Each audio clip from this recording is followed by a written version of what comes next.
안녕하세요. 저는 워킹맘으로 평일에는 눈꽃을 새 없이 바쁘게 지내고 있는 여성이에요. 남편과 학생 때부터 연애를 하고 결혼을 했어요. 저밖에 모르고 늘 다정다감한 남편은 아니었지만 그래도 책임감이 강하고 올바른 가정에서 자란 것 같았기에 결혼을 결심했어요. 엄마가 돌아가시고 한부모 가정에서 자란 저는 남편을 볼 때 제일 중요시 여겼던 게 가정 환경이었거든요. 저처럼 결핍되지 않고 온전한 사랑을 받은 남편이 좋았고, 그래서 결혼을 결심했어요. 이른 나이였지만 시댁에서는 두 팔 벌려 저를 환영해 주었답니다. 그런 부분에 이끌려 남편이 참 좋았는데, 다정하진 않지만 언제나 제 편이 돼줄 것 같은 시어머니가 계셨기 때문에 더 끌렸어요. 날이 없었는데 이렇게 딸 같은 며느리가 들어오니까 너무 좋다. 우리 앞으로 서로 이해하며 잘 지내보자꾸나. 네, 어머님. 그렇게 말씀해 주시니까 저 역시 너무 감사드려요. 제가 온전히 마음에 드시진 않겠지만 그래도 잘 가르쳐 주시면 배우고 따르도록 할게요. 민수 씨 바르고 멋지게 키워주셔서 정말 감사드려요. 앞으로 제가 딸처럼 어머님께도 잘할게요. 가르쳐 줄 게 따로 뭐가 있어? 네가 어련히 잘하는 거지. 그리고 처음엔 다 못하면서 배우는 거야. 그러니까 너무 부담 갖지 않아도 된다. 우리 서로 그냥 맞춰가면서 살자. 못하면 못하는 대로, 잘하면 잘하는 대로 말이야. 너무 부담 갖지 마.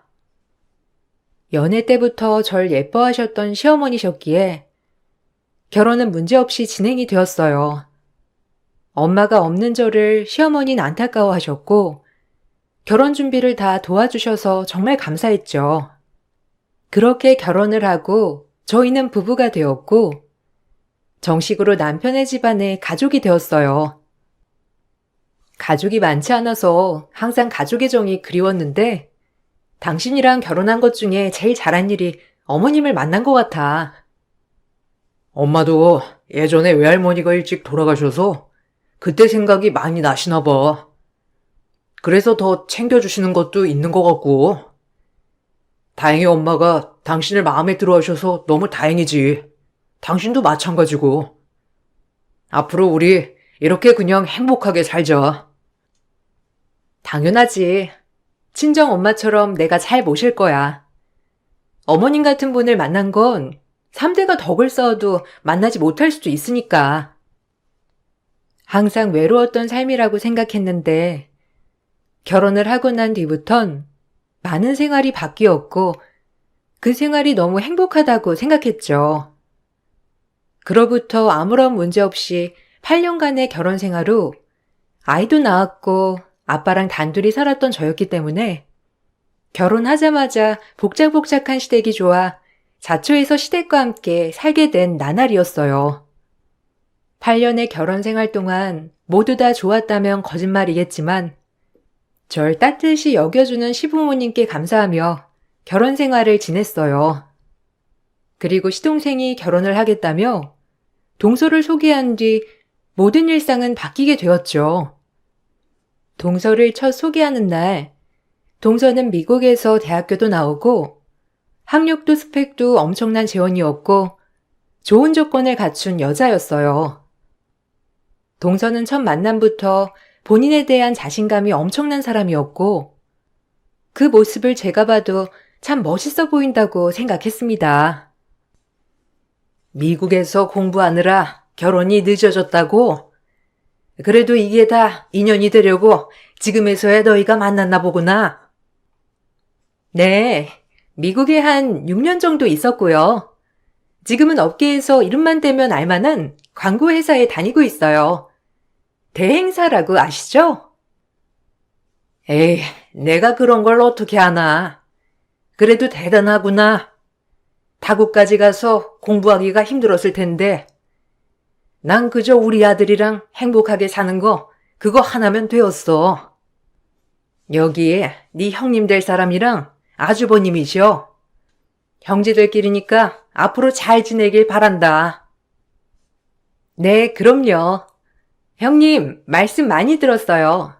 앞으로 저희 잘 지내봐요. 종종 행사 때 많이 마주칠 텐데 잘 지내면 좋잖아요. 그래요. 나도 새 식구가 들어온다니 너무 기쁘고 설렜는데 예슬씨라면 잘 지낼 수 있을 것 같아 너무 기쁘네요. 이렇게 동서 사이도 잘 지낼 것 같아 기분이 너무 좋아. 내가 원래 술을 안 먹는데 오늘은 한 잔 마셔야겠다. 너무 기쁘네. 어머님의 그런 시원시원한 모습이 저랑 비슷한 것 같은데요? 어머님, 우리 잘 지내봐요. 제가 정말 잘할게요. 미국에서 공부를 해서 그런지 시원시원한 성격이 마음에 들었죠. 일반 중소기업을 다니고 있는 저랑은 차원이 다른 느낌이었지만 그래도 식구가 된 만큼 정말 잘 지내고 싶었어요. 그렇게 첫 만남을 가진 후 동서는 제 번호를 시동생에게 물어물어 저에게 전화를 하였어요. 신혼살림을 꾸리는데 가구 좀 같이 보러 가자고 전화를 한 것인데 이번 기회야말로 동서와 친해질 기회라고 생각하니 좋은 기회라고 생각했어요. 형님이라고 형님 노릇을 할 것도 아니었으며 그저 좋은 동서지간으로 지내고 싶었거든요. 하지만 동서를 만나는 그날 제 생각과는 전혀 다른 생각을 하고 있는 동서 때문에 상처를 받는 날이 되었습니다. 어머, 형님 오셨어요? 같이 가구 좀 고르면 어떨까 해서 연락드렸어요. 이 가구 어때요? 저희 신혼집이랑 너무 어울릴 것 같지 않나요? 제가 아무래도 심플한 걸 좋아하는데 형님이 옆에서 좀 봐주시면 너무 좋을 것 같아서요. 아, 그래. 나야 좋지. 동서랑 이번 기회에 친해지기도 하고. 그 가구 너무 심플하니 예쁘다. 동서네 신혼집이랑 어울리는데? 아, 친해져요? 우리가? 그냥 뭐 행사 때나 모임 때 가끔 보는 거죠. 딱히 저희가 사회에서 어울릴 군번은 아니잖아요? 순간 제 길을 의심했습니다. 사회에서 어울릴 군번이 아니라는 말이 무슨 뜻인지 정말 의아했거든요. 바보같이 그때는 맞받아칠 말이 생각도 안 나고 당황해서 아무 말도 안 했지만 동선의 가구를 봐주는 내내 머릿속에서 사회에서 어울릴 만한 사람이 아니라는 말이 계속 귓가에 맴돌았어요. 그래서 마지막으로 집에 가기 전 이대로 갈 수 없다고 생각해 동서에게 단도직입적으로 물어봤어요. 내가 잘못 생각했기를 바라며 물어본 말이었지만 돌아오는 동서의 대답은 또다시 제 길을 의심케 하는 말들 뿐이라 놀랐어요. 동서, 내가 좀 소심해서 그럴 순 있는데 짚고 넘어가야 할 것 같아서. 혹시 아까 했던 말이 무슨 뜻이야? 사회에서 어울릴 군번이 아니라는 말. 뭐 동서가 어떤 뜻으로 말했는지 알고 싶어서. 행여나 내가 밖에서 만났다면 동서는 쳐다도 안 본다는 건가? 아, 그 말? 말 그대로죠. 제가 그냥 솔직하다고 생각해 주세요. 전 미국에서 오래 살아서 그런지 워낙 솔직 마인드거든요. 그래서 그냥 하고 싶은 말은 해야 직성이 풀리는 성격이라.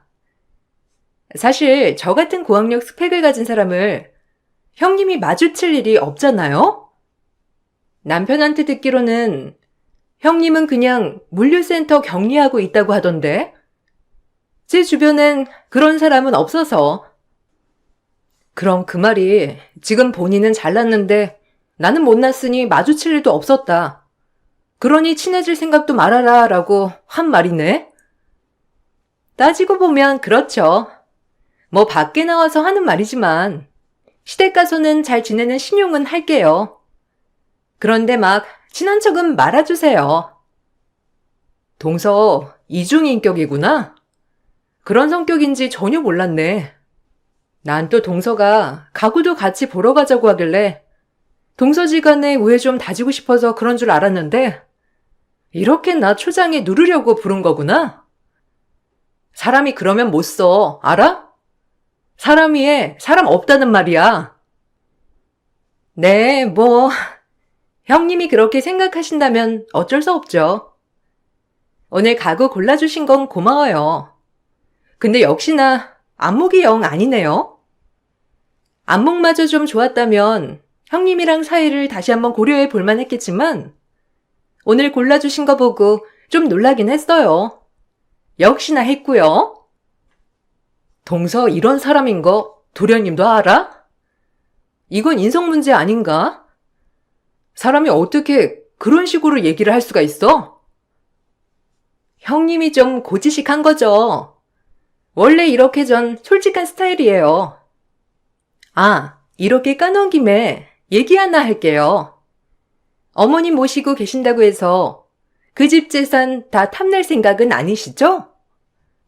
형님한텐 너무 가분한 재산이잖아요. 뭐 여기까지 할게요. 전 이만 콜택시를 불러가지고요. 나중에 식장에서 봬요. 뭐 오늘 있었던 일, 뭐 알아서 알아들으셨길 바래요. 그럼 이만.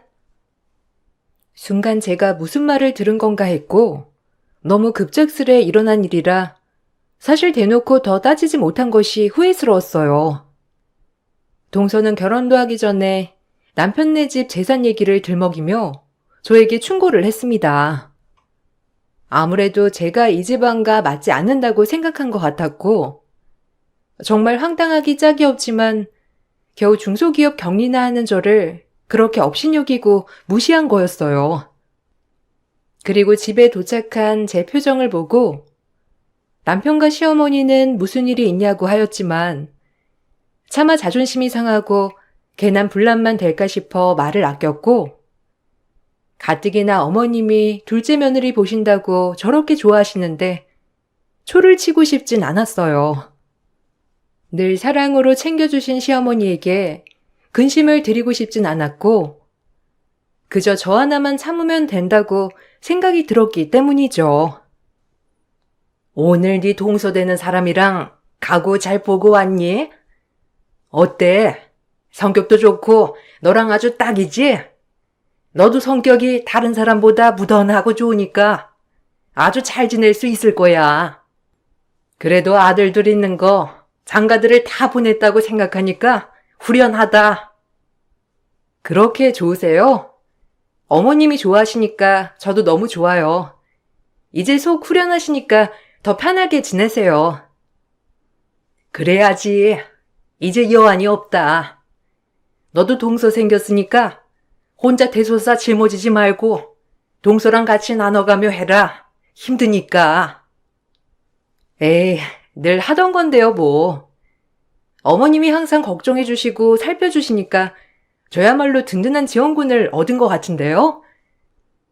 이 집을 이끌어갈 사람은 너야 큰 며느리. 그러니까 힘들면 힘들다고 말하고 기대고 싶으면 기대도 된단다.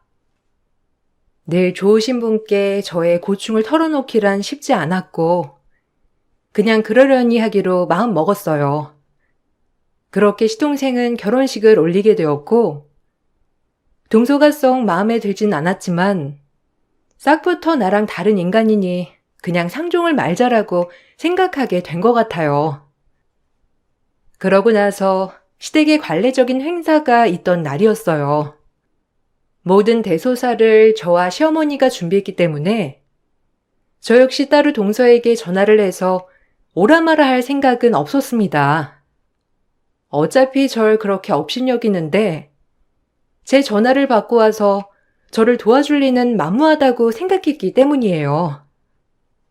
역시나 제 생각이 맞았고 동서는 행사가 거의 시작되기 전 느지막이 시댁에 도착하여 시어머니에겐 착한 척 다정한 척을 하며 저에겐 따로 손톱 발톱을 드러내면서 이중의 얼굴을 보이며 행동하더라고요. 어머님, 늦어서 죄송해요. 형님도 혼자 얼마나 고생하셨어요? 제가 워낙 일도 바쁘고 직함도 팀장이다 보니까. 에이, 됐다. 뭐 일하다 보면 그럴 수도 있는 거지. 그래도 큰애가 혼자 많이 고생했으니까 같이 거들어 주렴. 네, 그래야죠. 어머님은 거실 가셔서 좀 쉬고 계세요. 제가 나머지 형님이 하던 거 이어받아서 할 테니까 걱정 마시고요. 그래도 이렇게 며느리가 둘이나 되니까 그네 혼자 고생 안 해도 돼서 참 좋다. 뭐 상차림이야 너희들이 무조건 준비해라는 아니지만 부엌이 복닥복닥하니 참 보기 좋아. 그네야, 둘째 아무것도 모를 테니까 그릇이며 음식 놓는 거 하나하나 잘 알려줘라. 어머님이 좋아하시니까 저도 좋은걸요? 어머님은 쉬고 계세요.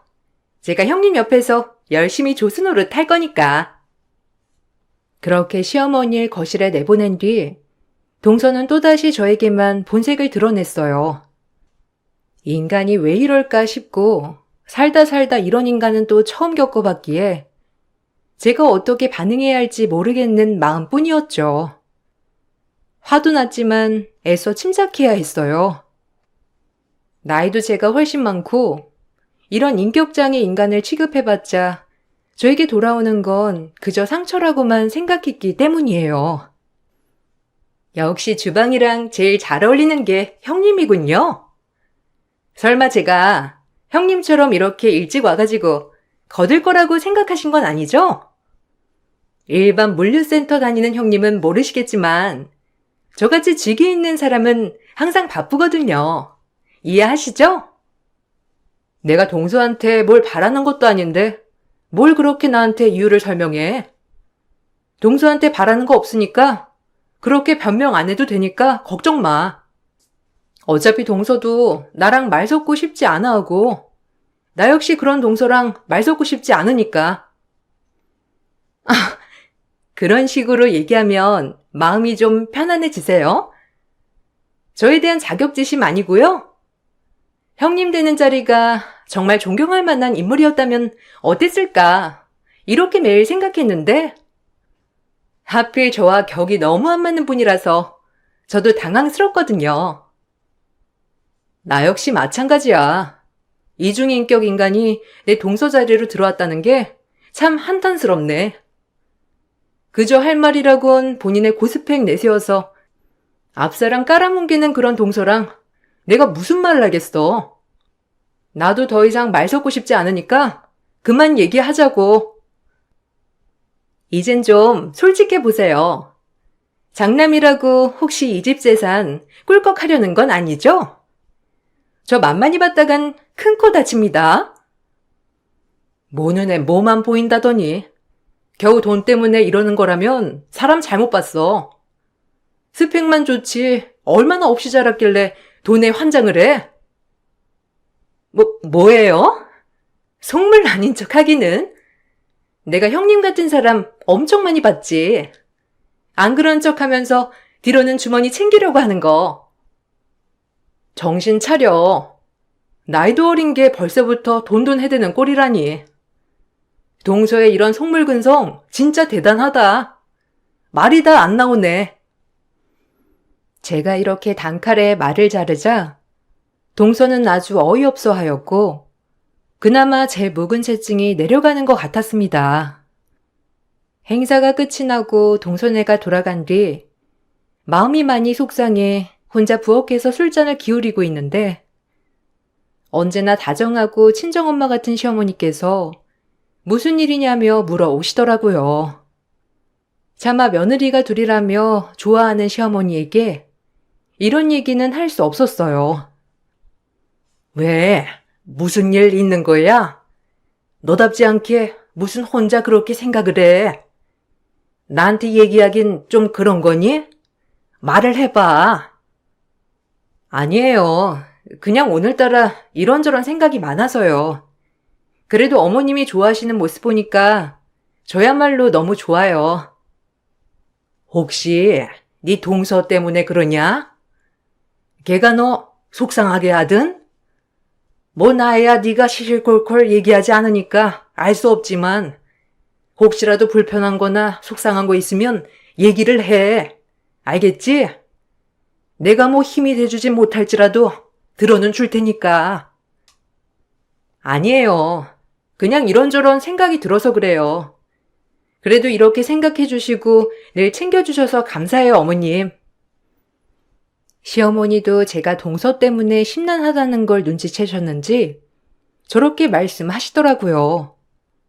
늘 언제나 저의 편에 서서 생각해주는 친정엄마 같은 시어머니가 있어서 기분이 나름 많이 풀렸어요. 엄마가 없는 저에게 시어머니는 그저 친정엄마 그 이상이었거든요. 오히려 걱정을 끼치는 것 같아 더 입이 안 떨어졌고 그냥 나 혼자 삭히자라는 마음으로 미련하게 시간이 흘렀어요. 중간중간 동서와의 사이가 너무 안 좋았지만 그래도 좋은 게 좋은 거다라며 그저 웃으며 지내온 날들이었죠. 그리고 겨울이 다가오고 1년에 한 번 시대의 김장날이 되었는데 늘 하던 일이라 아무렇지 않게 어머님과 장을 보고 김장 준비를 하였어요. 아유, 안 도와줘도 된다니까. 매년 이렇게 김장을 도와주냐, 힘들게. 너도 일하느라 바쁠 텐데. 난 그냥 내가 담근 김치 사람들이 하도 잘 먹어주니까 재밌어서 하는 건데 너 힘드니까 진짜 쉬어도 돼. 그러니까 그냥 노는 날 하루 푹 쉬어.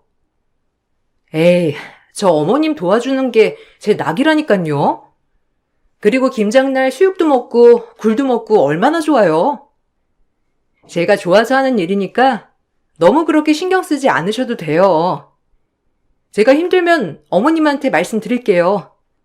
그러니까 도와주게 해주세요. 너를 어떻게 안 이뻐하겠냐. 참 요즘 애들 같지 않게 말도 이쁘게 하고 이 늙은 시엠이 말동무도 해주고 고맙다. 어머님은 김장 때마다 한사코 거들지 말라고 하셨지만 저런 게 정이지 싶어 매년 김장을 도와드렸어요. 그리고 김장을 하고 있을 무렵 시동생과 동서가 방문을 해서 김장김치를 가져가려고 큰 통 몇 개를 가져왔어요. 저와 시어머니가 열심히 김장을 하는 모습을 보고 있자 시동생은 눈치가 보였는지 동서에게 좀 거들어달라며 부탁을 하였지만 동서는 듣는 척도 하지 않았고 시어머니도 애써 굳이 김장을 도와주지 않아도 된다며 그저 쉬라고만 하셨는데 시어머니는 그런 분이셨습니다. 작은 애들 왔니? 여기 통 두거라.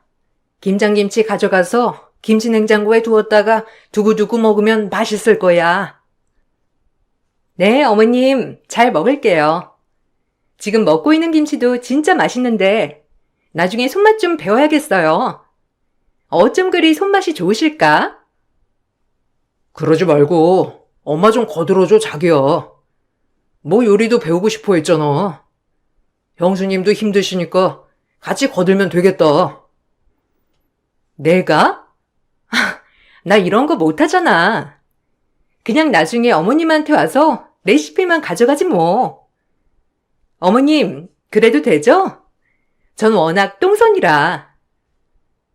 그래, 그냥 들어가서 쉬어. 얘 큰애야, 너도 그냥 쉬어라. 한사코 쉬어도 된다는데 꼭 이런다니까. 너도 들어가. 아니에요. 늘 하던 건데요, 뭐. 어머님, 이제 찹쌀풀 넣어야 하죠? 제가 주방 가서 가지고 올게요. 하고 계세요? 한사코 쉬라고 하셨지만 저 역시도 제가 좋아서 하는 일이기 때문에 동서가 얄밉다거나 하진 않았습니다. 하지만 제가 양념거리를 찾아 주방으로 갈 무렵 동서가 따라 들어오면서 역시나 속을 뒤집기 시작하더라고요. 그냥 절 깔아뭉개려고 하는 인간 같았고 어쩜 그리 적대적이고 무례한지 참 살다 그런 인간 종족은 처음 봤다고 해도 과언이 아니었죠. 어머님 옆에서 살랑살랑 비위 맞추면서 아주 갖은 예쁨 다 받으니까 좋으세요? 어떻게 보면 참 고단수란 말이야. 뭐야? 동서, 내가 보자니까 보자기로 보여? 사람이 그러는 거 아니야. 매번 적대적으로 피곤하지도 않은가 보지? 형님한테 계속 본인의 위치를 알려드려야 할 것 같아서 말씀드리는 거예요.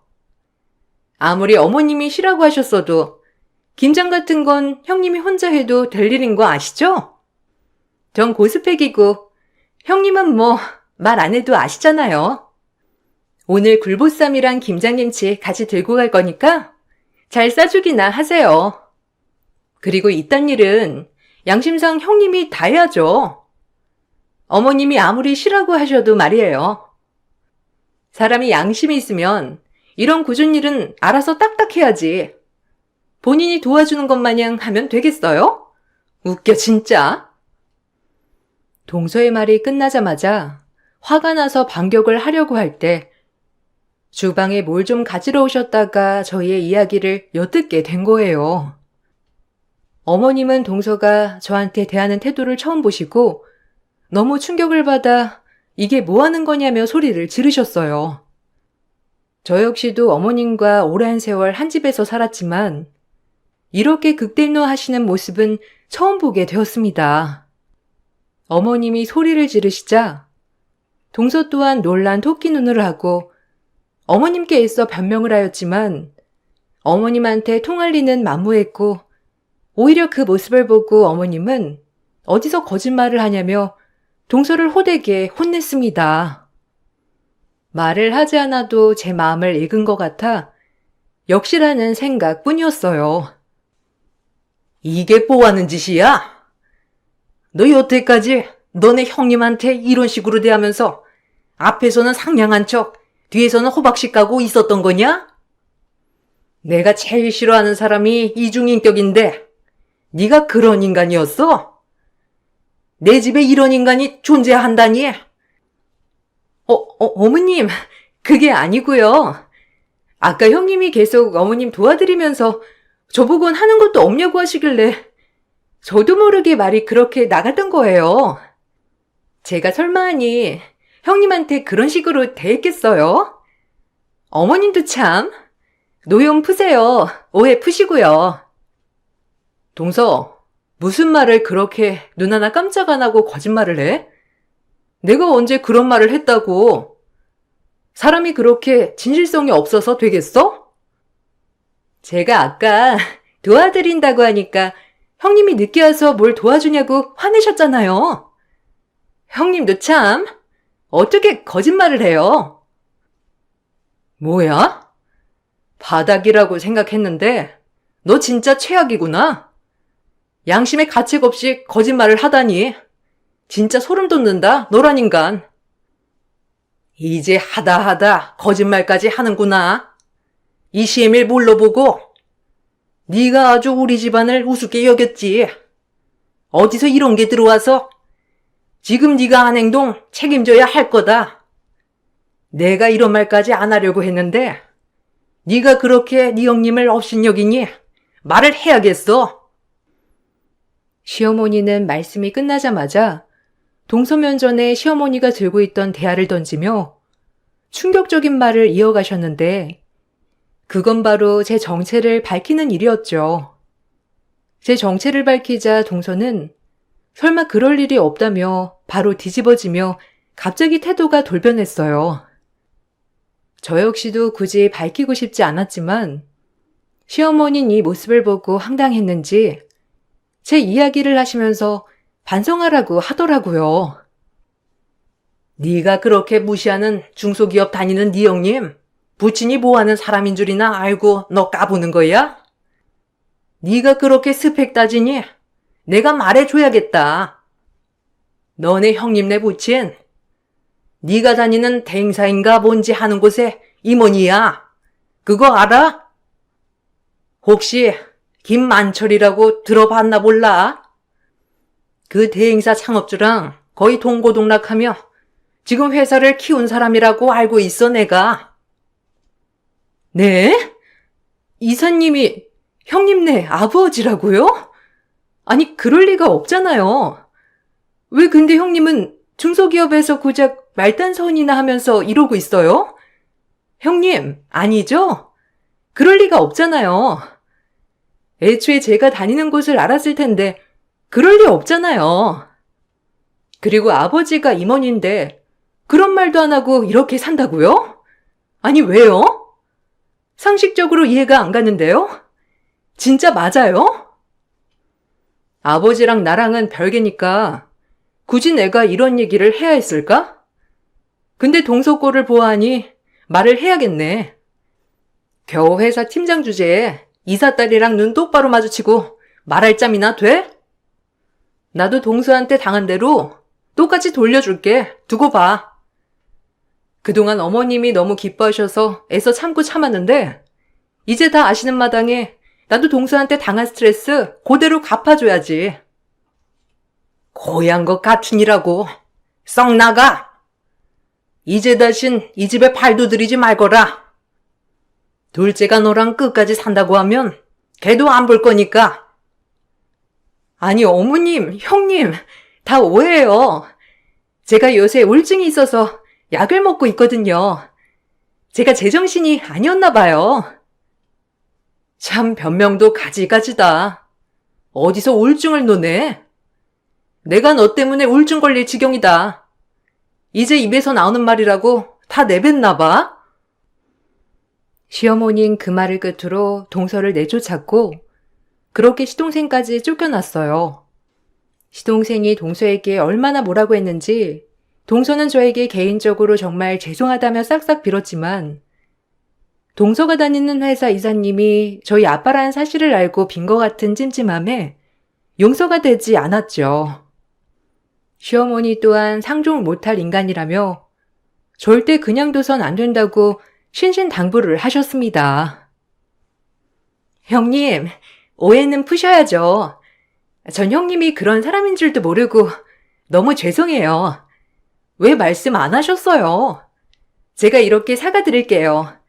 우리 이제 오해 풀고 사이좋은 동서지간 해봐요. 아무래도 알아가는 과정에 작은 해프닝이잖아요. 해프닝 같은 소리 한다. 내가 우리 아빠 딸이 아니었어도 나한테 사과했을까? 웃기지 마, 이 속물 같은 것. 동서는 사회생활에서도 제일 만나면 안 될 인간이야. 그러니까 다신 나한테 연락하지 마. 그리고 어머님도 다신 볼 일 없으시다고 하니까. 여기 올 일도 없을 거야. 아, 참 아마 인사발령도 떨어질걸? 내가 아빠한테 다 말해버렸거든. 당할 수만은 없어서. 형님, 그건 반칙이죠. 왜 우리 둘 사이 일을 어머님이랑 이사님한테 미주알고주알 다 얘기해요? 그건 아니죠. 아니긴. 네가 나한테 한 짓은 맞는 게 되고 그리고 너 그렇게 능력 있으니까 그 회사 잘려도 다른 데 갈 수 있을 거 아니야. 알아서 잘해봐. 네 고스펙으로 어딜 못 가겠니? 진작 이랬어야 했는데 조금이라도 인간 대접해준 내가 바보지.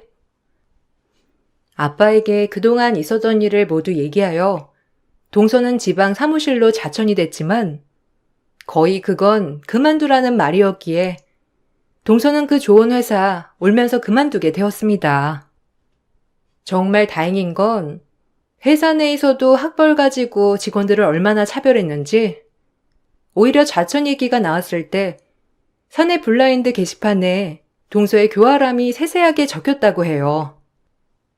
집에서 새는 바가지, 밖에서도 엄청 줄줄 새는 바가지였던 것이에요. 이 게시판 얘기를 들으니 참 인간이 왜 그러냐는 말밖에 안 나왔고 웃겼어요. 내가 이 회사 왜 나가야 해? 내가 왜? 나 여기 팀장이야. 감히 나를 내쫓아? 나 같은 인재를 어떻게 몰라볼 수가 있냐고? 당신 팔자 당신이 꼰 거지. 미국 유학 몇 년 다녀온 걸로 엄청 뻐기더니 꼴 좋다. 다신 이 회사 근처에 발도 들이지 마요. 나 여기 팀장이야. 너 인사평가 빵점 맞고 싶어? 너 내가 가만 안 둘 줄 알아? 어디서 말단 직원이 나한테 함부로 해? 정신 못 차렸나 본데? 당신 자천이야. 아니지, 이건 나가라는 말이지. 어떻게 전라도까지 내려가서 일하겠어? 잘해봐, 안녕. 회사에선 도저히 같이 일할 수 없다고 판단하에 내려진 자천이지만 사실상 나가라고 권유한 것이고 동서는 그렇게 잡아든 회사도 잃고 시어머니 사랑도 잃었습니다. 시어머니의 마음 깊은 사랑보다 재산이 탐나서 알랑방귀 끼어댔겠지만 무산된 것이죠. 그리고 그 일이 있은 후 2년이 흘렀나? 동서네와는 거의 손절하다시피 하였고 2년 정도가 지나자 도저히 저런 여자와 살고 싶지 않다면서 서방님도 이혼을 하셨어요. 어머님도 대단하신 게 서방님이 이혼을 하고 오자 그제야 서방님도 이 집에 들이셨다는 거예요. 인간 같지도 않은 인간을 품어주는 너 자체도 엄마가 많이 실망했는데 이제야 네가 정신이 든 모양이니 앞으로 편하게 이 집 드나들도록 해. 그 여자애랑은 이혼한 건 정말 잘한 일이야. 난 없이 살고 직업이 변변치 않아도 인간성이 최고라고 생각한 사람이야. 너도 엄마 성격 잘 알지? 그래도 너도 귀중한 경험을 한 거라고 생각할게. 그 아이와 이혼은 잘한 일이다. 네, 엄마 저도 많이 느꼈어요. 처음엔 제가 선택한 사람이라 잘 이끌고 가보려고 했지만 점점 인간성이 나오니까 못 견디겠더라고요. 형수님, 죄송해요. 참 제가 보는 눈이 없어서 괜히 형수님한테 상처만 드린 것 같아 면목이 없어요. 아니에요. 서방님도 뭐 그런 걸 아시고 결혼한 건가요? 그래도 이제라도 안정을 찾았으니 정말 다행이죠. 전 괜찮아요. 우리가 더 완벽하고 화목한 가정이 되려고 이런 일이 있었나 보다 생각하자. 그 나이가 마음고생 많았어. 그리고 둘째 너도 나랑 네 전와이프 사이에서 힘들었을 텐데 고생 많았고 이제라도 정신 차려서 얼마나 다행인지 몰라. 그러게요. 서방님 고생 많으셨어요. 그 여자랑 2년이나 살기 힘들었을 텐데 그래도 지금 괜찮아 보여서 다행이에요. 동서는 결국 좋은 회사에서도 쫓겨나고 시동생에게 이혼까지 당했어요. 재산 분할을 주장했지만 결혼 후 재산에 일조한 금액도 없었을 뿐더러 모든 재산은 어머니 명의였기 때문에 땡전 한 푼 받을 수 없었답니다. 그리고 서방님에게 듣기론 지금은 아주 작은 출판사에서 일을 하고 있다고 하는데 거기도 계약직으로 그나마 버티면서 일하고 있다고 했어요. 미국 유학까지 다녀온 동서는 성격과 인간성 하나로 모든 걸 다 잃은 셈이에요. 집안 형편도 그저 그랬던 동서였기 때문에 이혼녀에 작은 출판사를 다니는 동서는 본인의 기준으로 재산이 많은 남자와 재혼을 하는 것이 사실상 쉽지 않은 거였죠. 애초에 제 길을 누르고 자존감을 챙기려다 모든 걸 다 잃고 새가 된 동서가 되었답니다. 사실 지금 생각해도 어머님에게 참 감사하다는 생각이 들어요. 그래도 이렇게까지 단번에 동서를 내치기가 쉽지 않았을 텐데 너무 감사한 마음이 든답니다. 전 그 일이 있은 후에도 어머님과 친정엄마처럼 잘 지내고 있어요. 오히려 시간이 많이 지나서 더더욱 애틋해졌달까요? 남편보다 시어머니가 좋을 정도로 저희 고부 사이는 매우 특별하답니다. 저희 경험담을 한번 써보았는데 막상 그 일을 떠올리려고 하니 또다시 어머님에게 감사한 마음이 드는 하루예요. 이 글을 마치고 어머님과 데이트나 하러 가야겠다고 생각이 듭니다. 여러분들 마지막 삼복더위 조심하시고 즐거운 하루 보내세요. 감사합니다. 안녕하세요. 부산에 살고 있는 40대 여성이에요. 이제 불혹이라고도 하죠.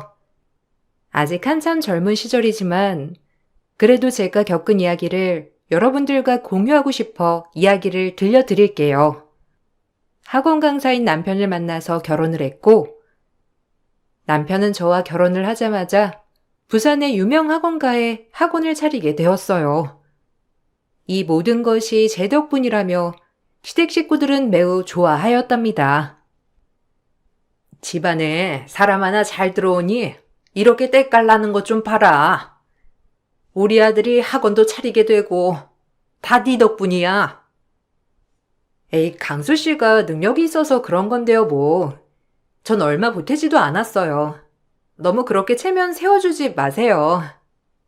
그래도 보통 일이 아니긴 하지.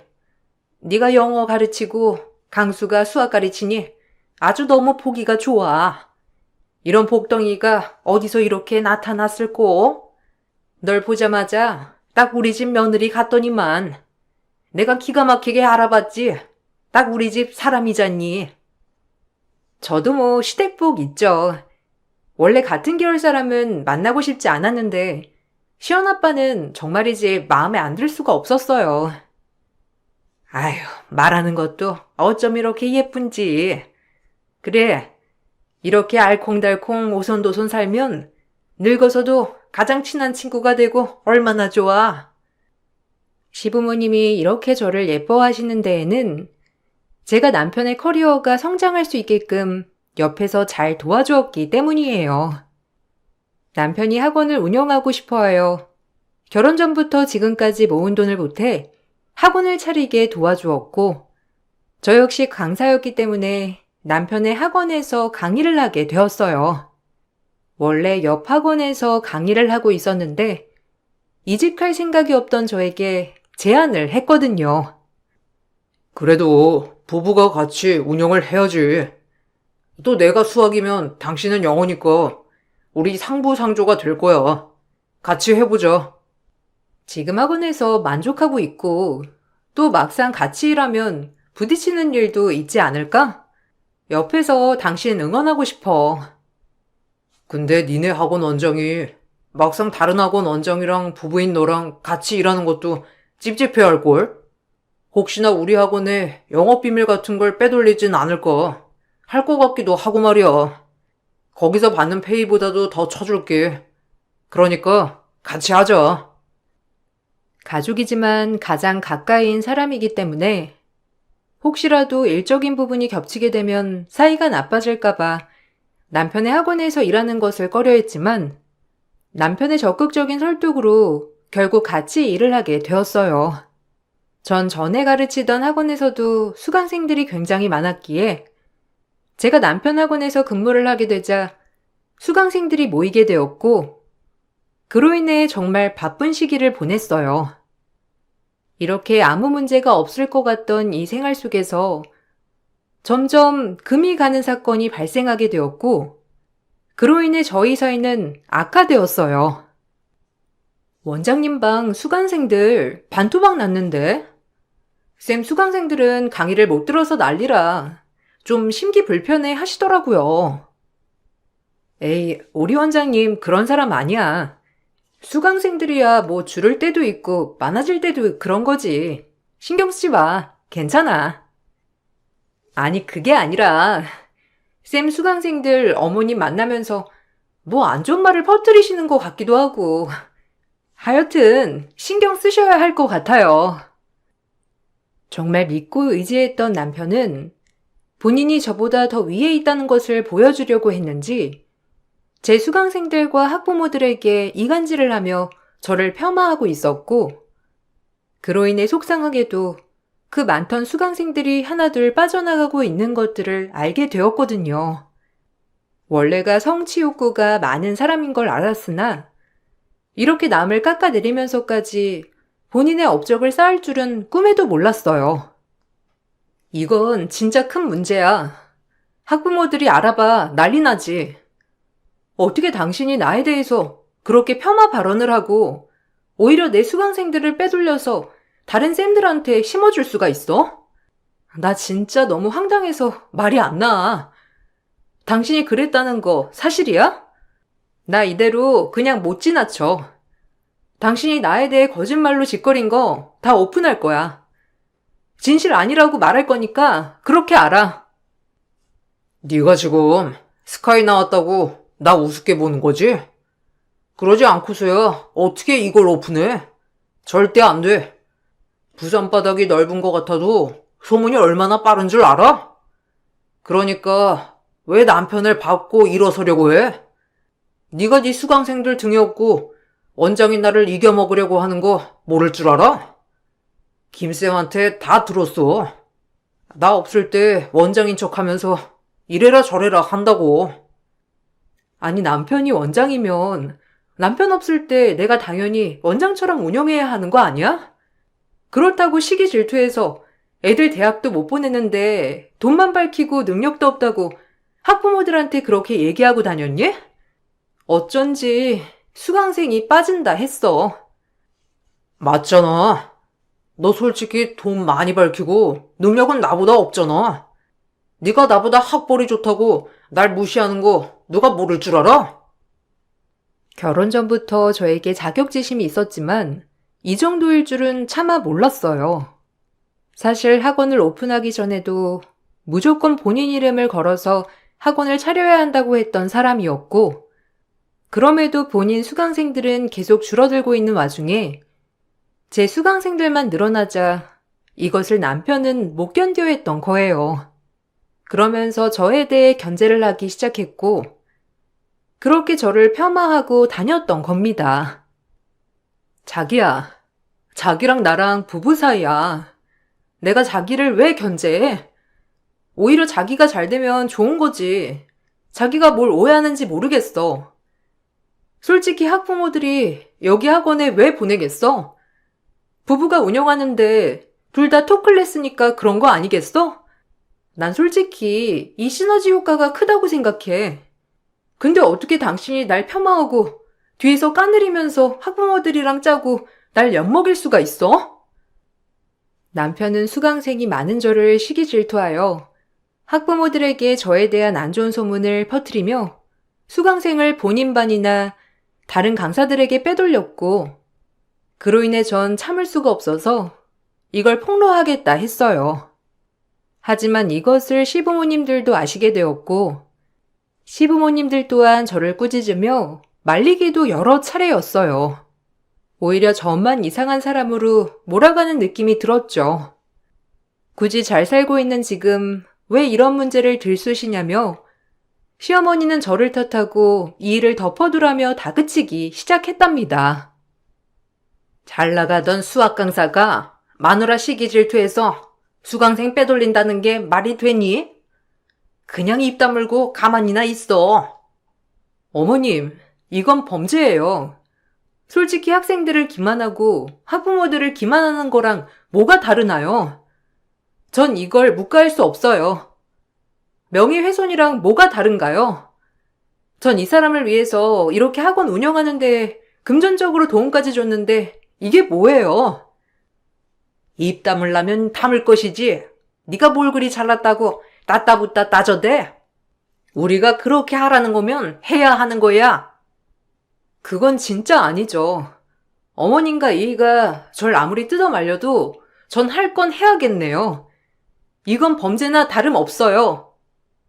너 혹시 이 학원 차린 거 네 돈도 들어갔다고 생색내는 거니?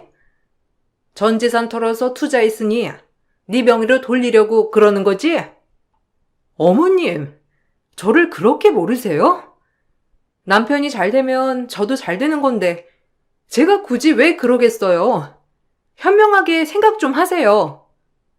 인생 1, 2년 살 건가요? 당장 앞을 보지 말고 멀리 내다보란 말이에요. 세상이 어떤 세상인데 눈 가리고 아웅을 하나요? 그래, 너 잘났다. 네가 오죽 그렇게 잘난 척을 하면 우리 아들이 너를 엿먹였겠니? 네가 다 이렇게 만든 거다. 우리 아들이 얼마나 착한 아들인데 오죽했으면 뒤통수를 쳤겠냐고. 네가 우리 아들 학원을 잡아먹으려고 하니까 그런 거지. 성실하게 살자라는 말이 제 신념이었기 때문에 남편을 그대로 지나칠 수 없었어요. 저도 속았지만 그래도 사랑하는 내 아이의 아빠이기도 하고 그동안 살아온 세월이 있기 때문에 일단 제 마음은 숨기고 있었죠. 그리고 꼬리가 길면 밟힌다고 제가 남편에게 학부모들에게 거짓 소문을 퍼뜨렸다고 얘기하라고 하는 대화 내용을 우연히 학부모 한 분이 듣게 되었고 그날로 남편은 모든 걸 짊어지고 학원을 떠나야 했어요. 모든 사람들이 마누라 뒤통수를 쳤다며 수군거리기 시작했고, 다른 강사들도 이런 언장 밑에 있을 수 없다며 사직한다고 보이콧을 했기 때문이에요. 저 역시 제 남편이 이런 일을 벌였을 거라고 상상도 하지 못했었기 때문에 너무 힘든 시기였답니다. 그럼에도 제가 남편에게 뭔가 잘못한 일이 있을까 하는 생각도 들더라고요. 너 때문에 우리 아들 저렇게 되고 좋으냐? 나쁜 거 같으니라고. 너 내가 언제나 그렇게 당당한지 볼 거야. 어머님, 자식이 올바른 길을 가지 않고 있다면 올바르게 지도해 줘야 하는 게 부모 아닌가요? 전 그건 아니라고 봐요. 그래, 너 잘났다. 네가 학원가에서 잘 나가면 잘 나갔지. 감히 내 아들을 무너뜨려? 우리 망한 아들 어쩔 거야? 오히려 제 명예가 실추됐었어요. 저한테 사과하는 게 정상 아닌가요? 저도 정말 남편이란 이유로 이해해보려고 하는 거예요. 그래, 너 잘났다. 너 내가 얼마나 잘났는지 지켜볼 거야. 남편 인생 종치기 하고 네가 얼마나 잘 됐는지 보자고. 당신 진짜 뻔뻔하다. 원래가 이런 사람이었나? 내가 설마 당신 수강생들 다 빼돌릴까봐 그랬던 거야? 우리가 부부긴 하니? 너 나랑 만날 때부터 스카이 대학 나왔다고 나 무시했잖아.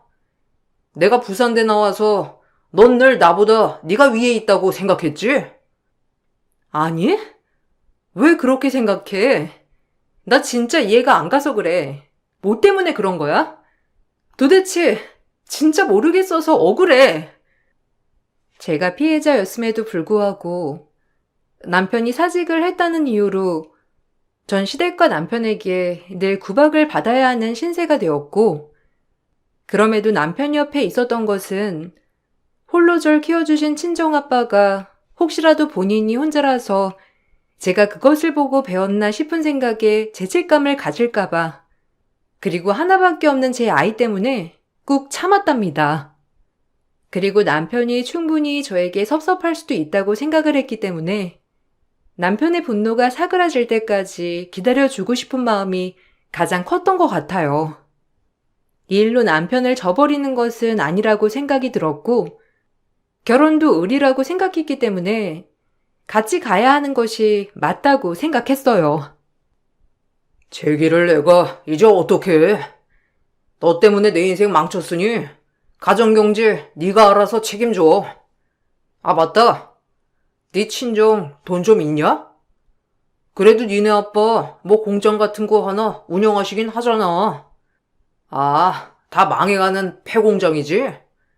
딸내미 정직하게 키우셔서 네 애빈 좋겠어. 근데 남편 인생 이렇게 종치게 하라고 가르치디? 너 때문에 잘 나가던 내 인생 박살났다고. 당신이 나 통수 친 거 사과 한 번 못 듣고 이게 나만 나쁜 사람이지? 진짜 묻고 싶다, 길 가는 사람들한테. 내가 뭘 잘못했는지. 안 했다고 한 걸 했다고 하는 당신 보고 다 옳았다고 했어야 했나? 당신 와이프라는 이유로 그냥 참았어야 했나? 그래, 너 잘났다. 건드려도 피 한 방울 안 나올 거야, 넌. 동정이라는 게 있는 건지. 내 인생 막혔으니 돈 벌어오란 말 하지 마. 왜 이렇게 꼬였어? 내가 알던 사람 맞는 거야? 그리고 우리 아빠를 그렇게 얘기하면 속이 후련하니? 당신이 정말 이해가진 않지만 그래도 나 때문에 한 가지라도 상처받은 게 있을 수도 있으니까 참고 기다리는 거야. 근데 나도 한계야. 남편은 점점 삐뚤어지기 시작했어요. 결국 제 소식을 안타깝게 들은 지인 중 한 분이 본인 학원에 수학 강사 자리가 났다며 남편 보고 면접을 보러 오라고 했고, 남편이 가르치던 중고등부는 아니지만 그래도 초등학생들을 가르칠 수 있었답니다. 우리 학원에 이력서 넣어보라고 해. 어차피 우리도 수학 강사 자리 하나 비거든. 근데 아마 전에 받았던 월급만큼은 못 줘. 솔직히 이슈도 있고 와이프 뒤통수 치는 인간인데 내가 어떻게 믿겠니? 그저 너 하나 보고 강사로 채용하는 거야. 고맙다. 너한테 면목도 없고. 근데 강희는 진짜 잘해. 알잖아. 그래도 이 사람 강의 잘하기로 엄마들한테 유명한 거. 그러니까 쓰는 거지. 성격만 좀 고치고 그놈의 열등감만 없으면 괜찮겠구만. 사람이 어떻게 마누라한테까지 열등감을 느끼지? 참, 결혼할 때부터 근데 별로긴 했어. 네가 좋아한다고 하니 말은 안 했다만 애초에 학벌 가지고도 너랑 연애 때 싸웠잖아. 그렇긴 하지. 참 학벌이 뭐라고. 그때 눈치챘어야 했는데 내가 너무 좋아했나 봐. 내 팔자지 뭐. 어쨌든 신경 써줘서 고맙다. 전에 학원에서 이슈가 있던 남편이었지만 그럼에도 저를 봐서라도 지인은 초등학생들을 잘 가르쳐보라며 자리를 주선해준 것이었어요. 그나마 남편은 강의를 다시 할 수 있게 되자 조금은 비뚤어진 모습들이 점차 나아지기 시작하였죠. 오히려 강의를 시작하니 다시 자신감을 되찾은 듯 보였지만 역시나 저에게 막말은 멈추지 않았고 오히려 비아냥거렸어요. 참나, 중고등부 가르치려다가 초등부 가르치려니까 진짜 유치해서 못해 먹겠네. 그래도 어쩌겠냐. 마누라 때문에 인생 망쳤으니 이거라도 하면서 먹고 살아야지. 내가 막리를 뛸 거야, 뭘 할 거야? 너 신랑 잘 얻은 줄 알아. 원래 같으면 너 같은 거 바로 소박이니까. 나니까 데리고 살아주는 거야. 알겠냐? 지 잘난 맛에 사는 줄 아는 너 같은 거 한 트럭 줘도 이제는 싫다. 나도 참는데 한계가 있어. 어르고 달래고 빌고 도대체 내가 뭘 잘못했니? 나도 참고 있으니까 적당히 작작해. 네 아빠가 너 혼자 키웠다고 해서 불쌍하니 잘해주려고 했는데 보고 배운 게 없어서 그런가 정도 없고 모질어. 남편 나락으로 떨어뜨린 너 언젠간 크게 후회할 날 올 거다. 수강생도 많은 게 좀 다른 쌤들한테 주면 어떻다고 전할리야? 그런 뜻으로 그런 거 아니잖아. 나 학원에서 매도하려고 한 거잖아. 말은 똑바로 해. 그리고 내가 퍼뜨렸어? 학부모가 그런 거지? 나도 진짜 할 말이 한 트럭이니까 그만 좀 하라고. 이혼한 친정아빠 밑에서 큰 저를 모욕하는 남편을 보니 정말 미칠 듯이 화가 났지만 그럼에도 남편을 이해해보려고 애를 썼고 자꾸 제 잘못이라고 하니 나도 모르게 혹시 남편한테 상처를 줬나 하는 마음에 오히려 미안해지면서 그로 인해 저렇게 남편이 변해버린 것인가 하는 생각을 하며 자꾸 저의 탓으로 생각을 하게 되었어요. 저에게서 죄를 찾던 것이었죠. 참 어리석죠? 그때는 그 정도로 남편을 사랑했고 저 역시 모든 것을 짊어지고 가야 한다는 마음이 가장 컸던 것 같아요. 이렇게 마음이 너무 힘이 들 때 혼자 계신 친정아빠도 몸이 많이 안 좋아지셨고 그로 인해 남편에게 친정을 가자고 했답니다. 일적으론 미웠어도 그래도 부부고 아이 아빠이기도 하니 제가 기댈 곳은 아이 아빠밖에 없다고 생각을 했거든요. 아빠가 당신 많이 보고 싶어 하셔. 몸이 안 좋으신 것 같은데 주말에 시연이 데리고 같이 한번 갔다 올까? 내가 너냐? 누구 때문에 주말까지 일해야 되는 강사로 전락했으니까 나한테 뭐 하자고 얘기하지 마. 열받으니까. 그래도 하루 정도는 뺄 수 있잖아. 아빠가 어디 우리 신경 쓰이게 보고 싶다고 하시는 분이야? 진짜 보고 싶으신가 봐. 너 혼자 가던지 지연이 데리고 가던지 해. 나한테 이래라 저래라 하지 말고. 난 너라면 치가 떨리고 이가 갈리는 사람이야. 막말로 잘 나가는 고등부 수학 강사가 초등생을 가르치는 게 말이 되냐? 다 너 때문에 이렇게 된 거 아니야, 내가. 남편은 저의 제안을 거절했고 저 역시 이때부터 남편을 마음에서 배척하게 되었어요. 그렇게 남남처럼 사는 시기가 이어졌답니다. 딸한테는 아빠 노릇을 확실히 하니 이것만 바라보고 살까라는 마음으로 시간이 흐르게 되었고, 몸이 안 좋으신 아빠는 시름시름 앓다가 결국 병을 못 이기고 돌아가시고 말았어요. 사람이 죽는 거야 어찌할 수 없는 일이기도 하고 누구나 죽는 것이기 때문에 이것마저 제가 막을 순 없었지만 그래도 절 제일 아껴주시던 아빠가 돌아가시게 되니 말할 수도 없이 슬펐답니다. 어려서 엄마와 이혼 후 한 번도 찾아오지 않은 엄마 대신 저에게 엄마가 돼주었던 아빠인데 나 사는 게 바빠서 찾아뵙지 못한 것 같아 정말 후회가 밀려왔어요. 잘 사는 모습, 그리고 대단한 모습을 보여주고 싶어 악자같이 공부하고 대학 가고 강의에만 매달렸는데 저에게 남은 것이 무엇인가 싶은 생각이 들면서 후회만 밀려왔답니다. 아내로서도 빵점, 딸로서도 빵점, 엄마로서도 잘하는 게 없는 것 같아 그날 정말 눈물이 사무치게 흐르더라고요. 그러고 나서 전 이를 악물고 마음을 다잡으며 저를 다그쳤어요. 내가 지금 얼마나 중요한 시기인지 몰라? 너 때문에 내 인생 종쳤는데 이 학원에서 입지를 쌓아야 할 거 아니야. 솔직히 납골당 찾아가면 그만이지. 내가 꼭 가야 돼? 너랑 나랑 어차피 남보다도 못한 사이 아니었나? 법적인 관계로 얽혔으니 부의금은 줄게. 됐지? 이날 강의 절대 못 빼니까 장례식은 네가 알아서 해. 섭섭하게 생각 마라. 어차피 다 네가 자초한 일이니. 장례식 끝나고 보자. 나 절대 이대로 안 넘어갈 거고 당신이란 인간 이제 나도 용서 못하니까 내가 어떻게 하는지 보라고. 어쩔 건데? 내가 바라던 바야. 애초에 너랑 나랑은 이미 끝난 사이기도 하고 나도 너랑 엮이는 거 진짜 지겹기도 하거든. 아버지가 돌아가셨다는 말에도 저에게 차갑게 구는 남편을 용서할 수 없었고 그동안 참은 것이 헛된 날이었던 걸 그때 각성했어요. 이 관계는 내가 놓으면 그냥 끝날 관계라는 것을요. 혼자 쓸쓸히 아빠를 보내드렸고 남편은 하루만 얼굴을 비추고 강의가 있다는 말로 자리를 떠나버렸어요.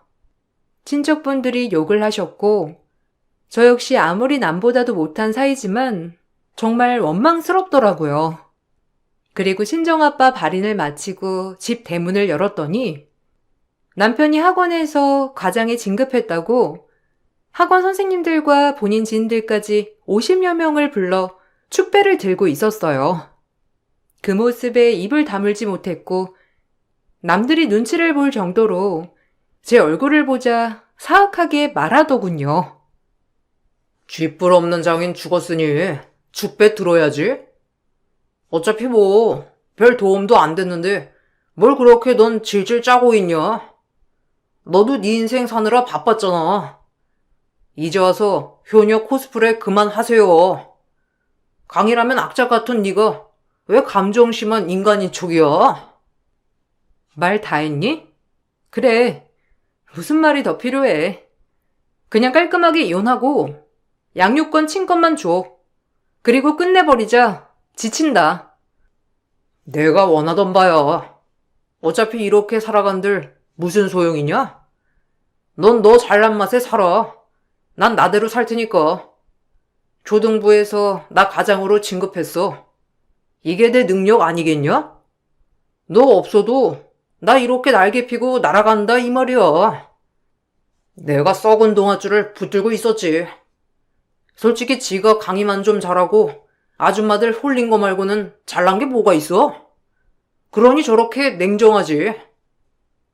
저를 본 남편은 막말을 이어가게 되었고 오히려 주변 지인들이 남편에게 그만 좀 하라며 말리기에 이르렀어요. 그리고 그때 저에게 못한 말이 있다며 저를 뒤따라온 변호사가 아빠 유산 내역을 정리해서 저에게 공개했고 그 모습의 남편은 이혼을 하자고 했던 모습을 싹 거두고 내 바지자락을 붙잡고 싹싹 빌기 시작했어요. 남편의 구질구질한 모습은 처음이었죠. 돈이면 다인 줄 아는 남편은 저희 아빠가 돌아가시면서 남겨둔 어마어마한 유산을 듣고 갑자기 태세 전환을 하기 시작한 겁니다. 아니, 장인이 40억은 어디서? 그리고 망해가는 폐공장 겨우겨우 처분한 거 아니었어? 근데 어떻게 된 거냐고? 네가 벌어서 오히려 장인한테 생활비 보냈잖아. 와, 이건 사기지. 내가 장인어른한테 그 정도 돈이 있던 걸 알면 이랬겠냐? 인성하고는 넌 돈이면 다인 줄 알지? 학원 차릴 때만 해도 그렇게 잘하더니 내 돈 못해서 학원 차리고 나니 바로 뒤통수. 이 정도면 이름 바꿔. 김강수가 아니라 김통수로. 됐고, 이혼은 이제 변호사 통해서 얘기할게. 너 따위랑 이제 엮이고 싶지도 않아. 어차피 그 돈 너한테 가도 나랑 재산 분할해야 하는 거 알지? 그래, 그렇게 되면 나야 좋지. 이러고 있을 게 아니라 나도 알아본다. 어디 한번 실컷 알아봐. 내가 아직도 맹추인 줄 알았니? 나 완전히 각성했어. 너 같은 인간이랑 다신 엮이지 않겠다고.